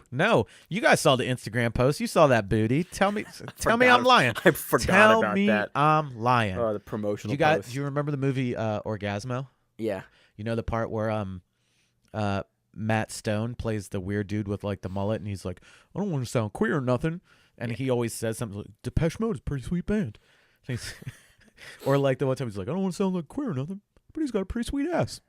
Moving on to this match. It immediately made me think of that. I was really happy that we saw Craig Jones play from top here, and that we finally saw like an active Craig Jones match, like what we saw after post ADCC, before guys kind of figured out the saddle entry from the bottom. We saw Craig playing on top. We saw his wrestling. Like we saw Jones we open saw up. A slick motherfucking pass of the single leg X directly onto the fucking back, because he just sort of hunkered and threw himself into a really loose quarter guard from Arges, and then immediately swooped around, locked in that choke quick as fuck, and put in a body triangle and tapped out Arges, which is another huge that's a huge victory for Craig Jones. I was really impressed with how he actually took the back here, because I watched it a couple times, and like he jumps over and he gets stuck in like the top in the quarter guard. He kind of floats it over and slides into the position. Yeah, and then Arges takes the quarter guard. Okay, I'm not going to take mount here, so Dude, he got takes his the quarter guard, back and then scooped up so quick. And then Craig just drops behind him here. Well, he goes to sit down, and the hip goes down, and he lifts him at the same time. Yeah. So, and when he lifts, he comes around and then just boop, gets into the position, immediately locks that body triangle in, and locks in the choke at roughly the same time, and gets the tap. I was really super quick. Really amazed how quick the tap hit, because it didn't. Again, the angle for this isn't great, and that's kind of my only gripe with this, is that their finish for the Lachlan finish and for the Craig Jones finish, it's kind of hard to. The angle isn't the best angle, but Gabriel immediately, I don't know if it was on the jaw or if it was up or how he was able to tap him that quickly. It was instantaneous once they got the hands together. It was like especially from a dude that esteemed. I don't know why what Jones did to tap Argis that fast. Squeezed his fucking arteries closed. It was like a second. It was like 1 second. Motherfucker's like an octopus. He's got that giant octoswabber tattoo on his body. That's why I did that. Throwing You're it welcome. back there. You're welcome. So, great match. Really, really good. Again, a huge The whole win event for Craig video Jones. is up, so watch that shit. Yeah. On the co-main event, we had Lachlan Giles defeating Bradley Hill via heel hook. This finishing sequence was interesting because Lachlan Giles did something that I've never seen before, and Josh has corrected me and gone, yeah, I do this all the time. Lachlan Giles had Bradley's leg. He had on his opposite shoulder. leg control with his legs, and then had control of the leg that he was attacking with his arms, and he was holding it by the calf. But he was holding it with his forearms by the calf. He wasn't holding it with his hands. He was almost rear naked choking it. And he had almost like a violent arm lock grip on the leg, but controlling with his hands over the calf. And it was I don't recall ever having seen this grip before like this. So it's like a major position of control because he didn't have full control with his legs to attack that leg. Right. Until a few seconds later when he finishes it. Again, you can't see the finish because there was one camera, or one angle anyway.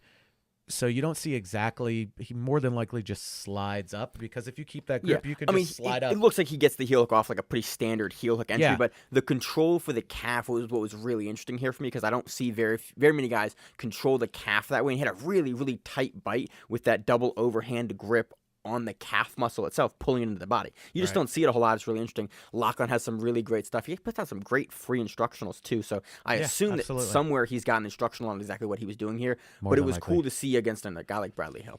So let's move on to more of the main. I like how you said on to the main card. Like that wasn't part of the main card. Okay, we had the main event. We had the co-main event. We had the main card, Josh. These matches are above the main card. These are the co-main and the main events. So on the main card, we have the main event of the main card. It's just the main event of the evening. All right, Josh, you're walking me in circles here because I'm wrong. I'm trying to get out of it. Hold my feet to the fire here. Fionn Davies defeated Christine Martin via rear naked choke. Big win. Fionn gets the back here and just like lifts up. And Christine fights it. Fionn's just a beast-ass competitor. Yeah. We've seen her a bunch of times. She's such a great competitor. She gets the lift and like has Christine's legs like flared out where there's not even any contact on the thighs on the mat. Belly down. Beautiful rear naked choke. Great finish. Another big win for Fionn. Freddie Voskron defeated Ash Amos via inside heel hook. Freddie came out. I love Curran. He always comes out in a fucking singlet. Yeah, I met him at DC Open. And, dude, he's a fucking monster. He's thick. We might actually have an interview with him soon. Oh, look at Maine reaching out. Again, I can't, and Emil can't, and anybody else can't say enough about Maine fucking hustling. Again, if you're talking to Grappling Rewind via Facebook or Instagram or whatever, you're more than likely talking to Maine. And Maine is doing like 18 billion things at once and somehow still sleeps and somehow doesn't get more injured than he already is and somehow maintains some semblances of a relationship. Rachel went with me today. How much did she hate you in the car ride? She had a great time at the event, but she was not feeling good most of the day. And so she slept like 3 hours up because I woke her up early. I was like, hey. And she's like, oh. She got in the car. We drove up. Yeah. And then she got there. She was like, felt like shit all day. And then like watched the event, like helped me take notes and helped me do some stuff at the event itself. And she was like, that was a good event. Yeah. And it was funny. So we'll talk about finishers next. 3 of the women that were on the finishers card, she has competed against. There you go. And I was like, look at that. So Freddie Rosgrove came out in the wrestling singlet. Immediately went for the leg. And dude, he's a big ass dude. I think he's over 110 kilos or something like that. He's a big above 100 kilos. Above which 100 is still kilos. like 220 plus pounds. Big dude, yoked, and he inverts effortlessly. Yeah. It was impressive. I was really impressed. Once people started really figuring it out, it's not that hard to do. But you still don't see as many big guys do it. When I started doing it, my stomach got in the way most of the time. But now it's easier to like avoid that. And you got less fat. And I got fat again, but still. But still not as fat. Right. Like not like grossly fat. You just got like a little overweight. Oh, every time I see pictures of myself right now, I'm like, ugh, God, you can do so much better. You can, but you got to learning to hinge at like the hip, essentially. stealing a yoga term where you hinge at your hip, and you just invert and it becomes effortless. So good on him. That looked really awesome. Dude, Ashton was looking a dope forward- competitor too. Yes. I don't know if Freddie's a black belt now or about to get his black belt, but he was a brown belt when I met him at DC Open, and I think he's from Germany, I want to say. And anyway, let's keep so, going. Great match. Go back really quick. Inside heel hook. Lloyd Cooper defeated Gregor Strachey via straight footlock. Sean McDonough defeated Marcus Phelan via armbar. Owen O'Flanagan defeated Chris Walsh via outside heel hook. Dude, Owen is a dude we are seeing more and more in the UK. Keeps popping up on all this Keeps stuff. popping up. Keeps putting on good performances too. So Hell yeah. He's a guy that I foresee seeing on the main card coming up sooner rather than later on some of these UK events. Well, he's on the main card right now. All right, sorry. Appearing at like a co-main or a main event on Suck the main it. card sooner rather than Anyway, later. Isaac Michelle defeated Nathan Dune via inside heel hook. There seems to be a thing with leg locks. Dude, I saw so many leg locks today, and this weekend was a leg locky weekend because we're reading the events in order, so this is the third event of the weekend, and it was a heel hooky kind of weekend. All right, moving on. Nick Forer defeated James Orr via rear naked choke. Jamie Hughes defeated Ian Jones via decision. Brian Fitzgibbon defeated Jack Rimmer via Kimura. Jordan Cooper defeated Ciaran Browan via decision. Moving on to the preliminary card, Lee Simpson defeated Chris Regan via inside heel hook. Neil Atkins defeated Higo Gomez via decision. Adam Ellis defeated Paul Webb via decision.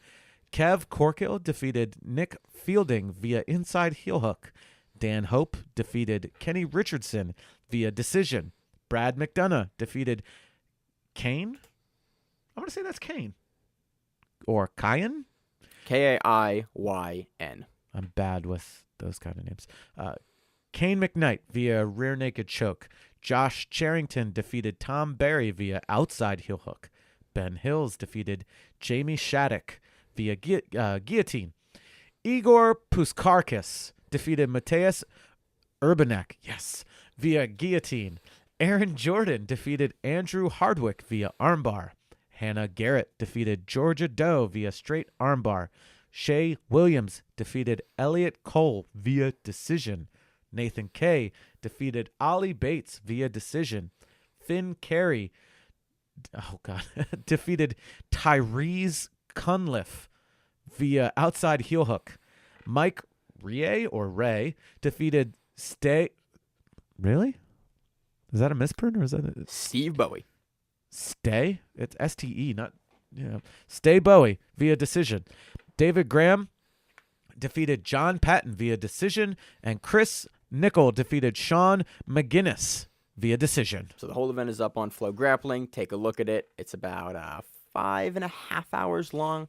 5 hours, 15 There's minutes an long. intermission. There's an intermission in the middle of it that's fairly like long that. as well. So go back and watch it. Really good event.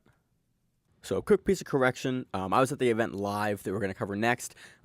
I was going off of some mental notes I had made in a couple of the matches. I misremembered a little bit, especially the Nick Rodriguez match. He took the back a different way off a single leg instead of off of the same way he did at ADCC. So you'll hear a couple things like that in the next segment. My bad.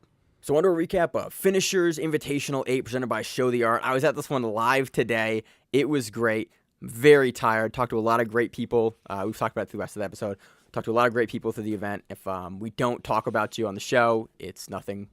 This is just, we're already an hour and 15 minutes into the show. At this point, Jesus. I had a great time at the event. Highly recommend if you are in the area near these, go to one of these events. Go to a professional grappling event. Like if you've never been to Always one, fun. go to one.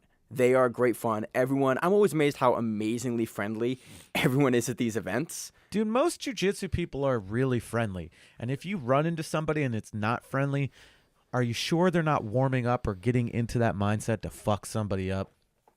Because a lot of people have been like, man, I'll just use an example because he's in the local area. They're like, man, Ryan Hall's a dick. I tried to talk to him in this hallway. I'm like, there you go.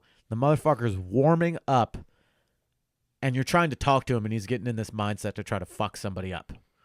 You know? I try not to approach anyone before their match unless it is well before their match, if they're in different clothes, or if they're like shooting the shit and talking to people, then I will come up and talk be to them. fucking polite and courteous. Don't just start rambling on. Just like, hi Ryan, how are you? I'm so and so. Introduce yourself. Don't just be some like, Herpa, the roly halfy guard.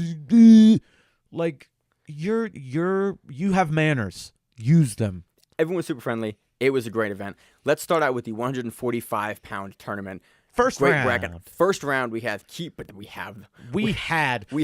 R.I.P. Keith Krikorian. Sorry about that. Big ups to you. Maine's wishing you the best in the afterlife, apparently. We have Keith Krikorian versus Julio Richias. Is that how you say his name? Oh, man, I didn't expect a follow-up question there. Alrighty then. Anyway, Keith Krikorian wins via heel hook and regulation. Now you're giving me the no talking. Giving you the bad. Yeah. Valor Boyer versus Gabe Tejada. And Tejada wins due to injury to Boyer in regulation with a broken arm. I was about 4.5 feet from this. And Gabe and Valor are like tied up, and they're in like a leg entanglement position, and Valor has his arm underneath of Gabe's knee. And they're like putting pressure on it, and you hear a pop. And then the match kind of like stops for a second, and then Gabe goes like tap, tap. And I'm telling the story correct. Okay. And they go, and like they lean over, and Gabe, it looks like Gabe thinks his knee's blown. And they get up, and you look up, and then Valor's arm is like not looking correct. And it looked like he broke one of the long bones in his forearm, like the ulna or something. Sick. Because you heard a pop, and then his arm was like not fully hangy, but slightly hangy. And I love how we sort of talk like children, where we're saying, "Oh, it's all hangy or dangly." But that's what I saw. Like, dude, I was 4 feet away, and everyone was like, "Oh shit!" And the crowd got quiet, and he was like, "Oh, that's bad." And then Gabe was like, "Oh shit, it broke." Because he was like, Gabe was in this. I talked to Gabe after this too, and Gabe was in this weird middle ground of like he thought it was his own knee, and then he was like happy it wasn't his own knee, but then sad. But that the other he guy's broke his arm just got broken, and it was very interesting. Right. And that's how that match ended. So Gabe moves on to the next match. Gabe moves on to the next round of the 145-pound Jesus. tournament. Kevin Hughes versus Matt Devroy. There we go. Hughes wins via heel hook in regulation. Next match, Frank Rosenthal versus George Strunk. Rosenthal wins via armbar in regulation. Rosenthal had Tone in his corner and a bunch of the Henzo guys. Duh. All right, fine. Moving on. JM Holland versus Mateus Batista. Result, JM wins via rear naked choke in overtime. Javier Guzman versus Emilio Hernandez. Hernandez won via heel hook in regulation. Kyvan Gonzalez versus Jack Stapleton, with Jack winning via the fastest escape time in overtime. Sheridan Moran versus Judah Servo? Servo. Yep. Okay, cool, thanks. Moran won via rear naked choke in regulation. On to the 145-pound tournament quarterfinals. You don't want to do the... No, we're gonna read the tournament first, then we're gonna read the super fights, then we're gonna read. So we're reading off. Sorry, Dad.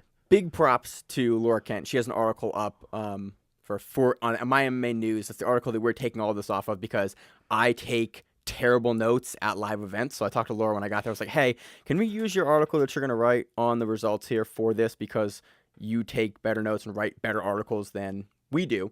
So big shots to her. If you want to go look at it, find it on my MMA News for the Finishers 8 sub-only results. Great article. It's what we're using, and it's listed out how the bouts actually occurred. Thanks. And we're going to jump around. Quarterfinals, Keith Krikorian versus Tejada. Krikorian wins via Darce in regulation. This was a really scrambly match. It was a lot of fun. Krikorian really, she switched to like Japanese necktie and Peruvian, and like really had to adjust. Almost looked like the finish that Hinger got, where Hinger like holds the hands together and then rotates the hands through the choke to finish it. Really impressive. Really back and forth match. Definitely a match to watch in the quarterfinals. Would you say it's a rewind recommends? I gotta watch it again. I'm gonna be super biased because I was live, And so Okay. it's like I like to watch all this stuff again before I put it on the list. And that's kind of like Emil is the general curator of that list. So I run that by him before I add to that list. Thanks, Emil. Jeez. Yeah, thanks, Emil, for giving us additional stuff and content that's awesome for our show and network. Thanks. We appreciate it. Hughes versus Rosenthal. Rosenthal wins via heel hook in regulation. Holland versus Hernandez. Hernandez wins by heel hook in regulation. Ooh, there's a theme. Mm-hmm. Stapleton versus Moran. I said it was a heel hooky kind of weekend. There was an abundance of them in this event. Moran wins via armbar in regulation. Dude, it's that old school EBI format where there's you pass the dude's guard. It's like, cool, bro, you passed my guard. Unless you can control the guy, as soon as he inverts and goes under, he's on your legs again. And so that you saw a lot of finishes by leg lock. So onto the 145-pound tournament, 45-pound tournament semifinals. Keith Krikorian versus Frank Rosenthal. How hard were you during this match? Super hard.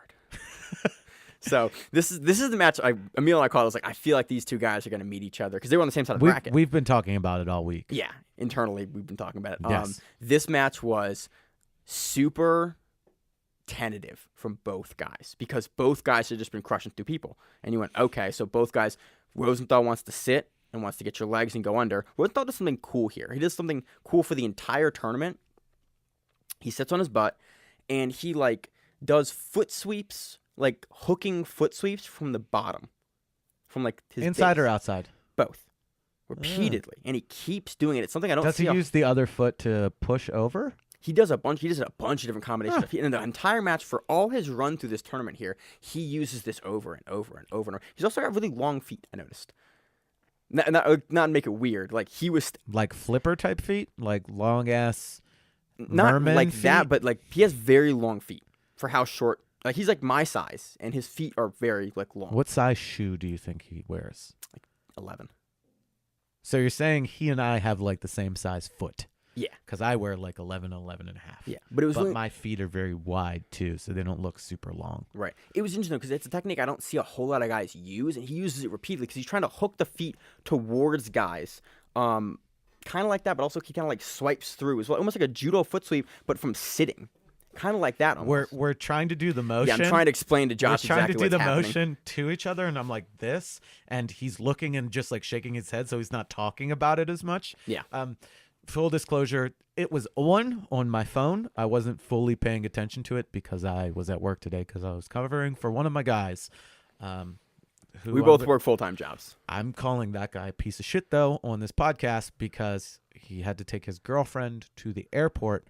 Her flight is at 10 a.m. to go to Korea, which means she had to be there at 8, which means he probably had to leave at 6 to get to Dulles, which means he could have worked, but he's a piece of shit and took the entire day off. That's reasonable. So, really impressive. It was, again, I don't see it. It's a technique I don't see a whole lot from a lot of guys, but Rosenthal was using it repeatedly in this match. I used it a lot in my younger days, and people got mad because I would kick the shit out of their legs. That's kind of what he was doing sometimes. He was doing that.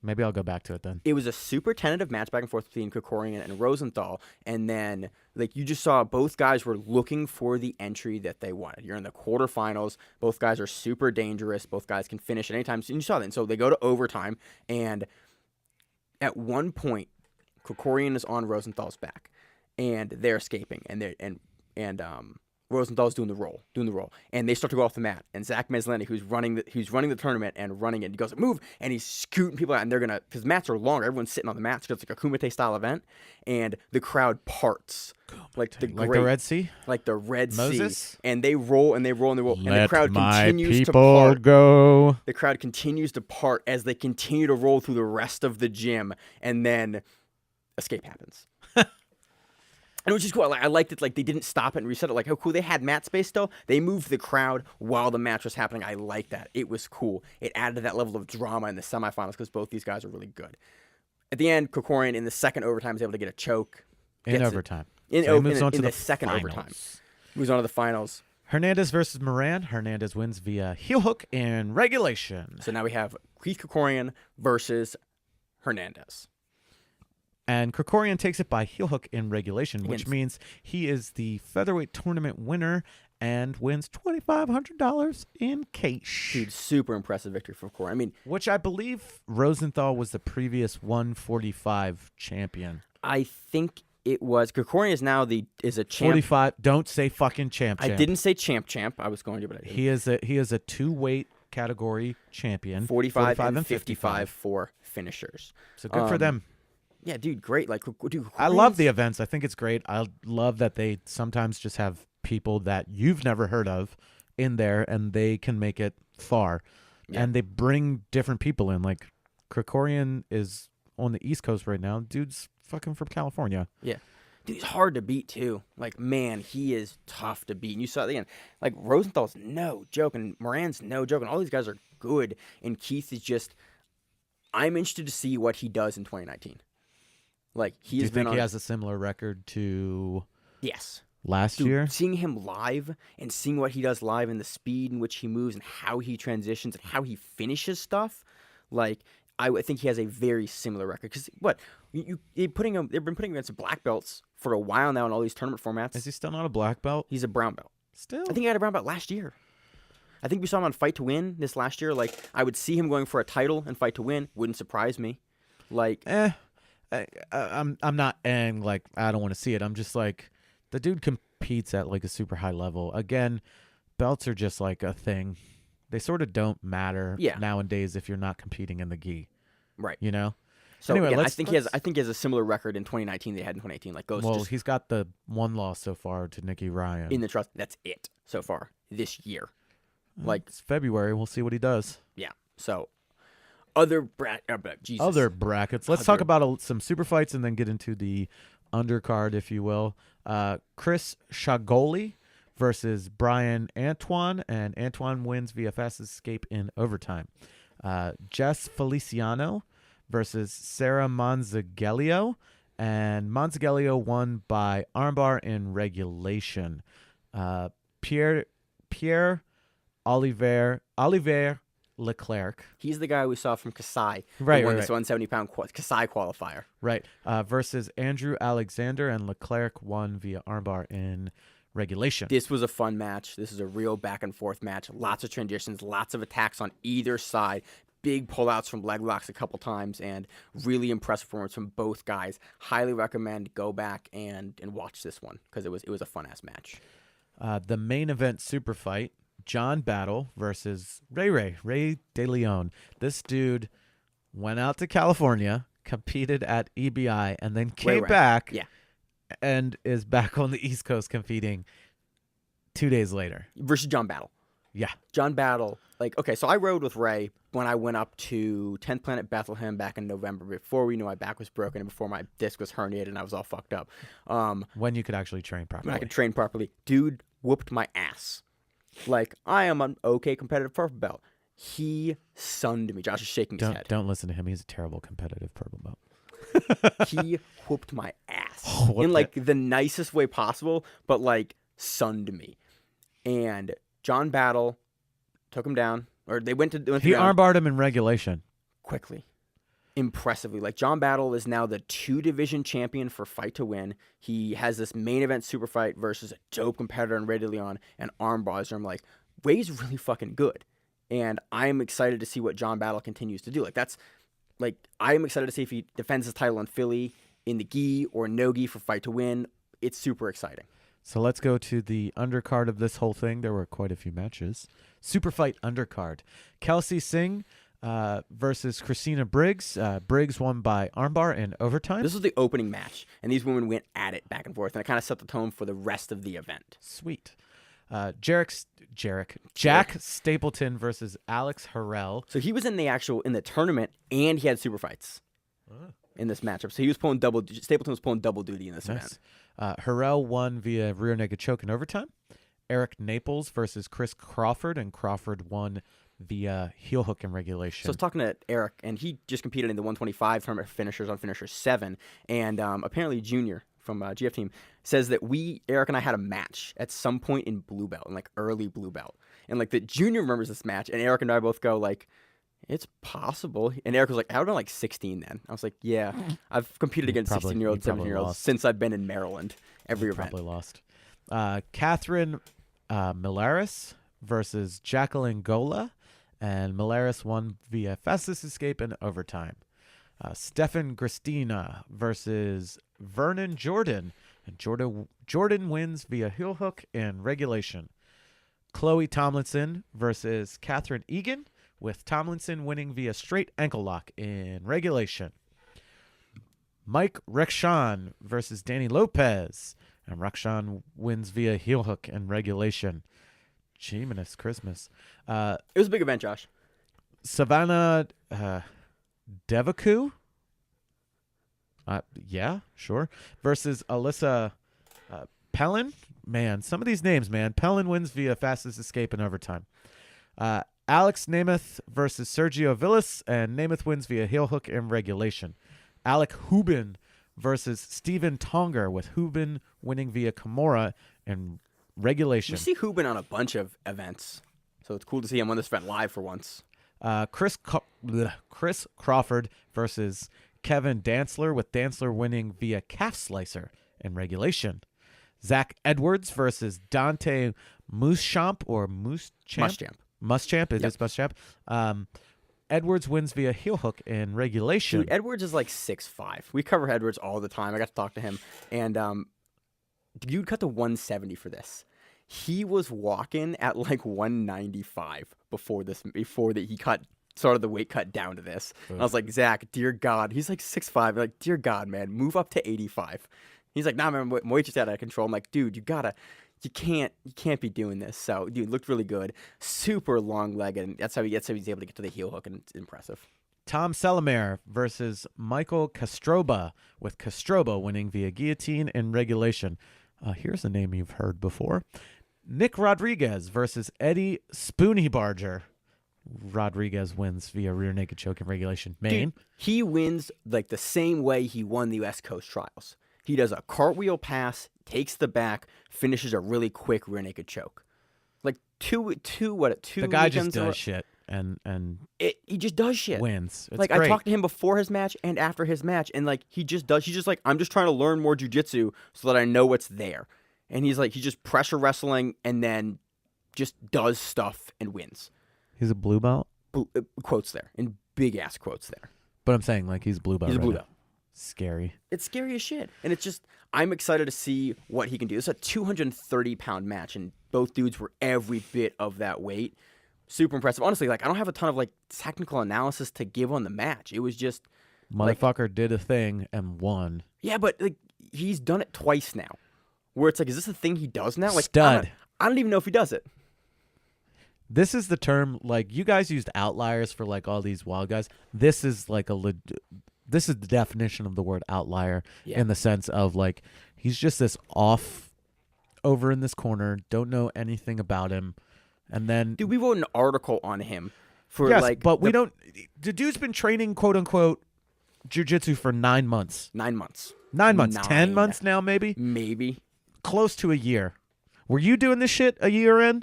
I certainly fucking I was wasn't. Barely winning a Naga a year in. I was barely winning local tournaments a year in at white belt. Barely. At my weight class. It took me 12 months to win a match, from white belt to blue belt. He's submitting black belts. Merkin folks. He's cartwheel passing over adult ultra heavyweights and taking it back and choke. It's just what the do you kid say? seems like a super nice dude as well. Yeah. Jay Regalbudo again gave us some insight to him. Go read our article on our website about him, dude. Watch this dude. He's on some other events coming up. Like he's can't on say fucking anymore. everything. He's gonna be on everything leading up to ADCC. Look forward to what he does and who he runs into at ADCC and what other wild shit that he does. Yeah, I'm looking forward to Look out for wild shit. On to the next match. CC Mena versus Chelsea Mappa, and Mena won via Dead Orchard armbar in regulation. Corey Guitard versus Enrique Galarza. Guitard wins via rear naked choke in overtime. And the end of the undercard is Diego Ponce versus Daniel Hernandez, with Hernandez winning via Darce choke in regulation. It was an awesome event. It's on YouTube. Go watch it. And the video's good. And I assume the commentary is good because I saw regular Budo there. Maybe you'll see ugly ass Maine in the background somewhere. You might. He's got ball hair on his chin. I do. And he's wearing a Grappling Rewind t-shirt. That's also correct. Great event. Watch it. Love to go see it. Watch it. Rewatch it. Highlight real shit. All of these happen. things make me want to be on one of these cards. Dude, I do too. My back's broken right now. And I My can't. back is not broken. Be less fat and get on a card, Josh. Fine. Just get on a card, man. Hey guys, dude, I want to be on a card. I want to cover you on our show like we used to back in the day, Josh. Hey, I applied to Fight to Win too. Good, I did, and then I might have to rescind that actually because I can't. Hey. I can't touch my feet right now. My back's broken. My back's broken. Hey, guess what? I can't Wait, touch hold my on. feet. Okay. Didn't Seth Daniels go get surgery on his back before this tournament and still showed up to the tournament? By the way, did. 10-foot fucking tall trophy. Looks amazing. Oh yeah, so Seth to win. Seth to Win Pro. Fight to Win the Tournament of Champions. That's their amateur organization that they do in Denver. It's a local tournament they have. They have really cool medals every time, and they have. This time they had a 900-foot karate trophy. They had a 10-foot tall, like legit 10-foot tall. Not like, oh, it's tall. Like it was measured at 10-foot tall team trophy for the winning team. That will not fit in all the gyms I've trained at. Marcelo Mata won that, like his gym on it, and I trained with him when I was out in Colorado Springs. Super sweet dude. Was super, super nice to me. Beat the shit out of me. It was great. I was like, I couldn't breathe the entire time. Like 2 minutes in, I was like, I'm dying. The Colorado training is fun. I was dying, but I started like sort of fighting back and beating the positions, and then he just smiled and turned it up and just fucked me, and it was great. So yeah. That was finishers. Looking forward to the next finishers. Super stoked. Always an awesome event, and it's close enough where it's just close enough. 3 hours is like I'm willing to drive to go to a cool ass event like this. I hate driving more than almost anything else on this earth. If I am willing to drive 3 hours for an event and then drive back the same day, you know it's a good event. I love driving. Then drive me, man. Take off work and come to the event. I'm normally off Sundays, but that's also like family time. Family time, and I got children and a wife. I literally worked every day this week, and my kids were like, and "We're mad at you." Now you're working on the podcast. Too. We're mad at you. Yeah, my wife's like, "Do you want to watch this movie?" I was like, "I got to go podcast," because I've, with everything that was going on, completely forgot to be like, "Hey, I'm gonna go podcast this Sunday," and she just looked at me and was like, "You asshole." It's like, sorry. So yeah, I could be watching Bohemian Rhapsody with my wife. Shout out to your wife that you love. Shout Josh. out Claire. She's I great. do love her. She loves listening and then being like, "At least you were nice." I was like, "Yeah, well, not to Maine because Maine is a piece of shit." That's reasonable. I'm like, that is true. All right. So on to our preview section. So on to our preview of Fight to Win 103 in Houston, Texas. This event takes place on March 1st, 2019, and is headlined by a black belt heavyweight gi title, Alexander Sassoni versus number 9 black belt gi title holder in the world, Gutenberg Pereira. We saw Gutenberg Number 9 ranked in the IBJJF more than likely, and that's that's Alexandro Sacconi. What'd I say? Sassoni. Oh, shit. My bad. So we saw Gutenberg Pereira take the title from Tim Spriggs at Fight to Win Maryland 90 something? 90. 70? Where is it? Is it up here? Was it 80s? Might have Maybe been. it was 91 after the Philadelphia I think one. it was 91. I can't fucking Maybe remember. I don't know. We saw him take the title. Gutenberg Pereira is an amazing competitor. This should be an amazing matchup. The next match on the card, the co-main event, is a female gi featherweight title versus Tubby Aliquin versus Henrietta Stack. Annette Stack. Jesus Christ. Oh my terrible. God. She's from Chicago. We should talk to or she's in Chicago. We should talk to Alex Viana. I cannot believe I butchered that name that bad. I'm looking at the name. Bad, I'm so What'd I bad. say? Henrietta. There's no R. I was thinking Henrietta Lack. I don't know why.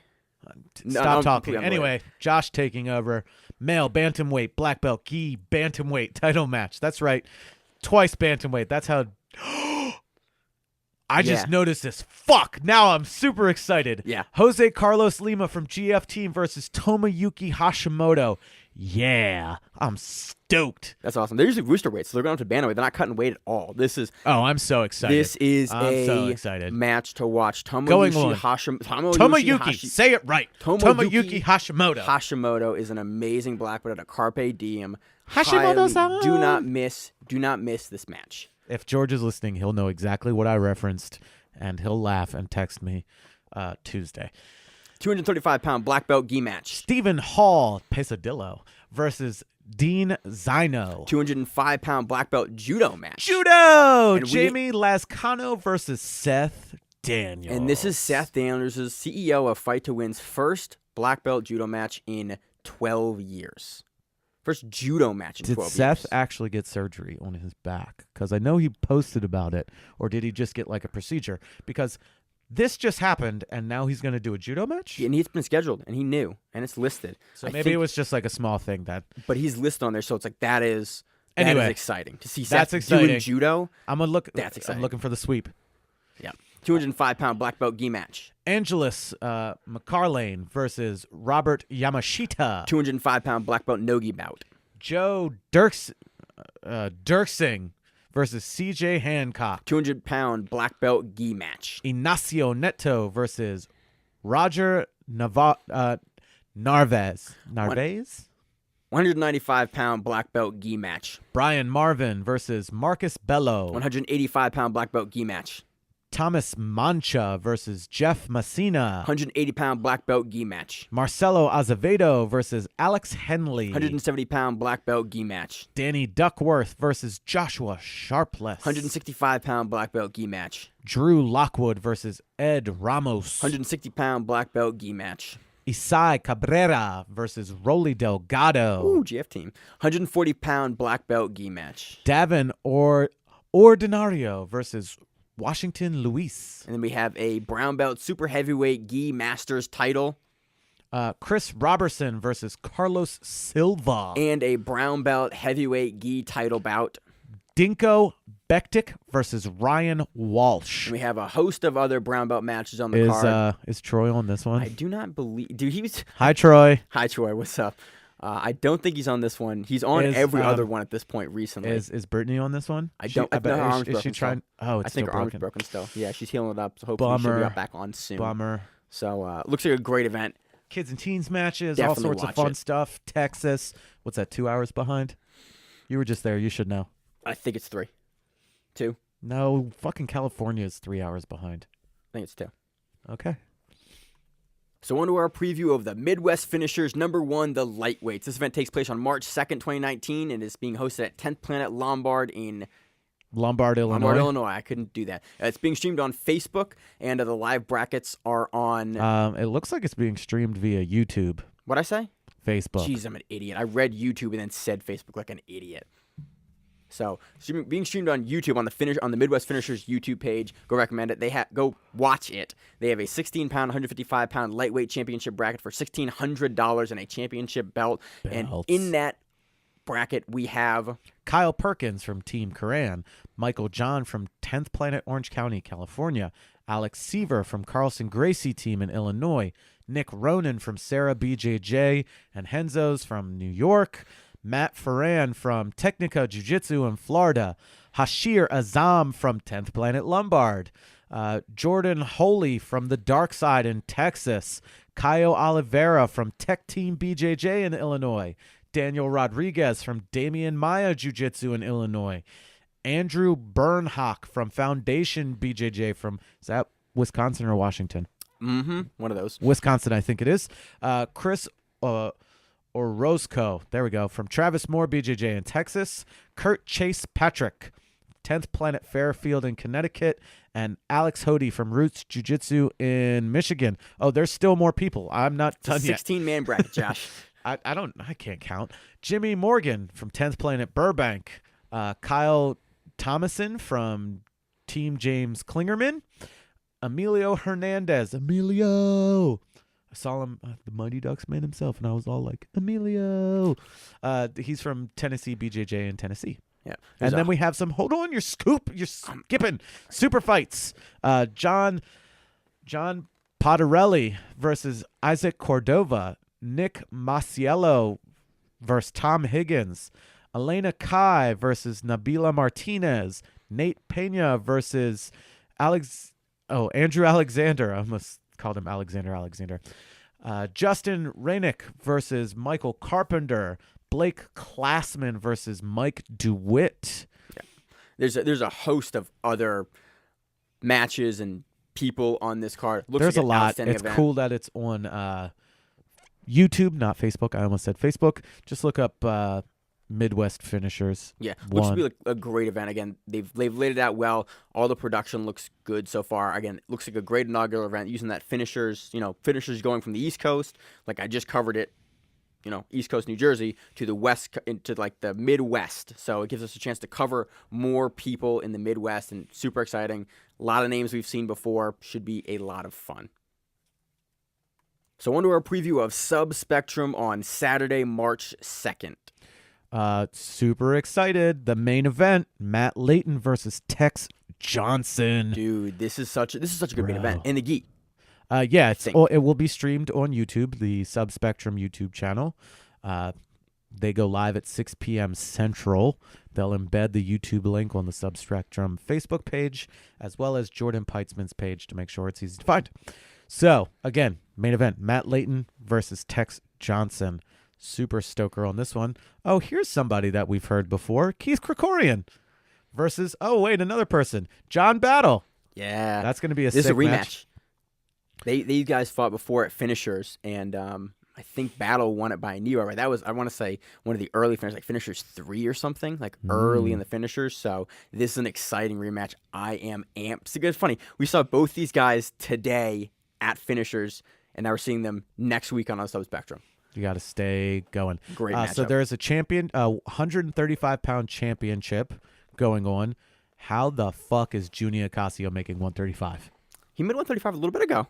Did he? Yeah, I always want to. I thought it was 45 that he made. He did make 45, but he makes 35. Again, I always want to put him. Wild. I always want to put him at like 155, but he just moves through those weight classes. I think like he is actually one on the smaller end of that spectrum. That's amazing. Yeah. So Junior Ocasio, Austin Daffrin, Sean Richmond, Chris Crawford, Justice Bibbs, Alex Weaver, Nate Williams, and Timmy Carpenter. So that's an 8-man, 135-pound championship bracket. And that's a hell of a bracket. Yeah. Those would be some good matchups. We also have a women's 135-pound championship bracket with Hannah Sharp, Taylor Biaggi, Jessica Bushman or Buckman, one of those two, Jessica Vaughn, Miranda Maverick, Christine Campbell, Mackenzie Manteris, I got that one, and Sandy Salazar. We also have a couple of Nogi feature matches. Man, I can't talk. Hunter Colvin. Oh, heard of that guy too. Yeah. Versus Adam Bradley. Again, these guys stay super active. We just saw Hunter on this weekend on Combat Jiu-Jitsu beat Kyle Baim. So, again, he's from that area. Super excited to see him on this matchup. Brown belt feature key match. Nick Fenton versus Ramses Bugarin. Ooh, I nailed that one. Another brown belt featured match. Jace Vivera versus Anthony Bell. A purple belt featured no-gi match. Stephen Gladhill versus Jose Urbina. Another no-gi featured match by another person that we've talked about several times, Derek Flagg. Yep. I said that right? Yeah, he's the guy that had the fastest submission on it a little bit ago. And we've seen him on it once or twice, and we've covered him since then on a number of other things. So super exciting. Right. He's versus Jake Bauer. And we have a teen featured gi match, Claire McDougall versus Brooke Crowley. Or Crawley, excuse me. Super excited for that. Definitely tune in for that. Sub Spectrum it's gonna be a banger. Sub Spectrum always has some really great matchups. And again, that title bout and those matchups at the top of the card are just like, those are super fight matchups in a big way. Johnson and Layton together on a mat, that's going to be fireworks. Exactly. Do you want to move right into the preview for Spider Invitational in Korea? Let's do it. So Spider Korea Invitational in Korea. The Spider qualifier takes place on March 2nd, 2019, and is a what Spider Korea does is 2 brackets. They do an under 76 kilogram bracket, and they do an over 100 kilogram bracket for this one. And they feature purple belts, brown belts, and black belts, and it is outstanding. It's great. All sorts of crazy shit happens. Sometimes there's mismatches, sometimes there's not. It doesn't really matter. Sometimes a brown belt pass a black belt. Sometimes a purple belt beats people too. If Maine's computer wasn't in night mode, we could see the colors. I'm pretty sure I can figure that out, that those are brown and purple, and I was right. Anyway, in the under 76 kilo 8-man division, we have Mateus Lutz versus Daniel Sather. Brown belt versus purple belt. On the same side of that bracket, the next match, we have Augusto Mendez versus Lucas Hosha.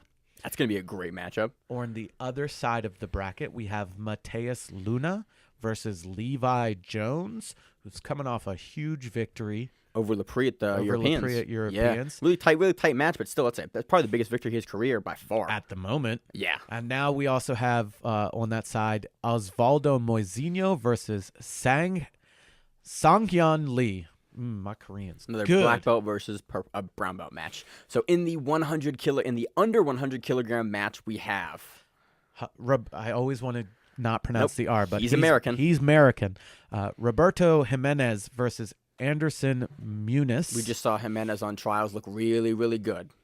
We have Claudio Calazans versus Marcos Tinoco. That'll be an interesting one. Mm-hmm. We have Tim Spriggs, who we just saw this past On weekend, BJJ Stars. versus Hudson Mateus. That's a very intriguing matchup that I would love to see, and we're going to see it. You're going to see it. And we also have Mateus Deniz versus Young Chol Kim. That was good. Thank you. I'm From really Athos. good at those. I'm gonna make some predictions. Ready? All right, Ready let's for do it. this? This is what we're gonna do. Mateus Lutz is gonna take his match. Augusto Mendez is gonna bore his way through a match. I agree with both those. I think Mateus is on a Levi tear. Jones wins, Yep, and versus Mateus Luna. Moisinho goes on. I agree. Levi beats Moisinho. Mateus Lutz outpaces Mendez, and then Levi defeats Mateus Lutz in the finals. I want to have some controversial, different opinion, but I was this is when I initially wrote up my preview for the event. That's what I had going on. I usually that's don't do right. predictions on the show, but that's what I had going on. So Normally, when we predict things, it's totally wrong. So you have a great track record on the show. I know, Except it's for great. that one time I picked Shane to win the Worlds, and then he did. Yeah. Roberto wins his match. Claudio Calazan squeaks one out. Over Marcos Tinoco. Yep. Tim Spriggs, I think, outpaces Hudson. He stays away from that 50-50 and outpaces him. And then Tim Spriggs versus Mateus Deniz with That's a tough one to call. Deniz. Deniz taking it in a close match. And Think he gets some more points? Or an ad or something? something like that. And then Really, really close. Roberto outpoints Claudio. Ooh. And then Come for the brown belt upset. Yeah. And then Deniz defeats Jimenez. You heard it here first. So that'll do it for our preview of the Spider quarterfinal. I can never figure out what this event is called. It's Spider Invitational BJJ Championship. This is a qualifier for one of those things. They normally run them every couple of months, and then it finalizes either at the end of the year or the very beginning of the year. Yeah. And then they do it all over again. And it's great and it's awesome. And it showcases some really, really high-level top talent for jiu-jitsu. So, again, it's kind of like the Joel Tudor thing where it's it showcases really, really high-level IBJJF and super fight good guys. Stoked to watch it. It's probably on their Facebook page. It's in Korea, so it's 13 hours ahead. Watch it. It'll Roughly. be great. So Oh, that's yeah. all we got to preview. There's some other stuff happening this week that we can't find information for. I can't find the information on the Gamblers Invitational 2. Atos versus GF Team, which we were going to talk about last week, got rescheduled. There was apparently a post somewhere that Flow Grappling made that I wasn't able to find, but someone in our comments actually told me that it was rescheduled after I'd already posted some of the preview stuff we do for it. So hopefully that gets rescheduled soon. That looks like a fun event. We have a number of other stuff coming up in the end of March. It is another crazy. We're gonna Busy. keep Plugging through. going. Yep. So I've got nothing else. Josh, you got anything else? No, it was fun being back. This is a long one. Yeah, this is We've been talking shit for a while. This is a Hour good 52 episode. minutes? Yep, hour 52 minutes. If you get cut down, maybe I'll have to cut off a couple things, but probably not, honestly. Mostly me talking about penises or Yeah. butts. Pretty much. Yep. So as always, I'm Maine with the Grappling Rewind. And occasionally I'm here, and that's Josh with the Grappling Rewind, and we will see you on the mats right after you rate, review, and subscribe on Facebook, YouTube, iTunes, or wherever you get your podcasts. Honestly, if you just tell your friends about it, that'd be the best thing. We appreciate that. the We'd most. be excited about that. See you on the mats. If you like the show, please consider sharing it on Facebook with the folks at your gym. It's the best way that we grow the show, and we really appreciate it. You can reach out to us on email. We also have Instagram, we have Facebook, we have Twitter, we have Google Plus, Until that shuts down. we have a website. If you have an event you would like to have us cover, please let us know. If you have a name, like most people do, and you'd like to have us stop butchering it, Let us know. reach out to us. The show is also available on YouTube, Spotify, in addition to iTunes and every other podcast service. We very much appreciate your time, and thank you.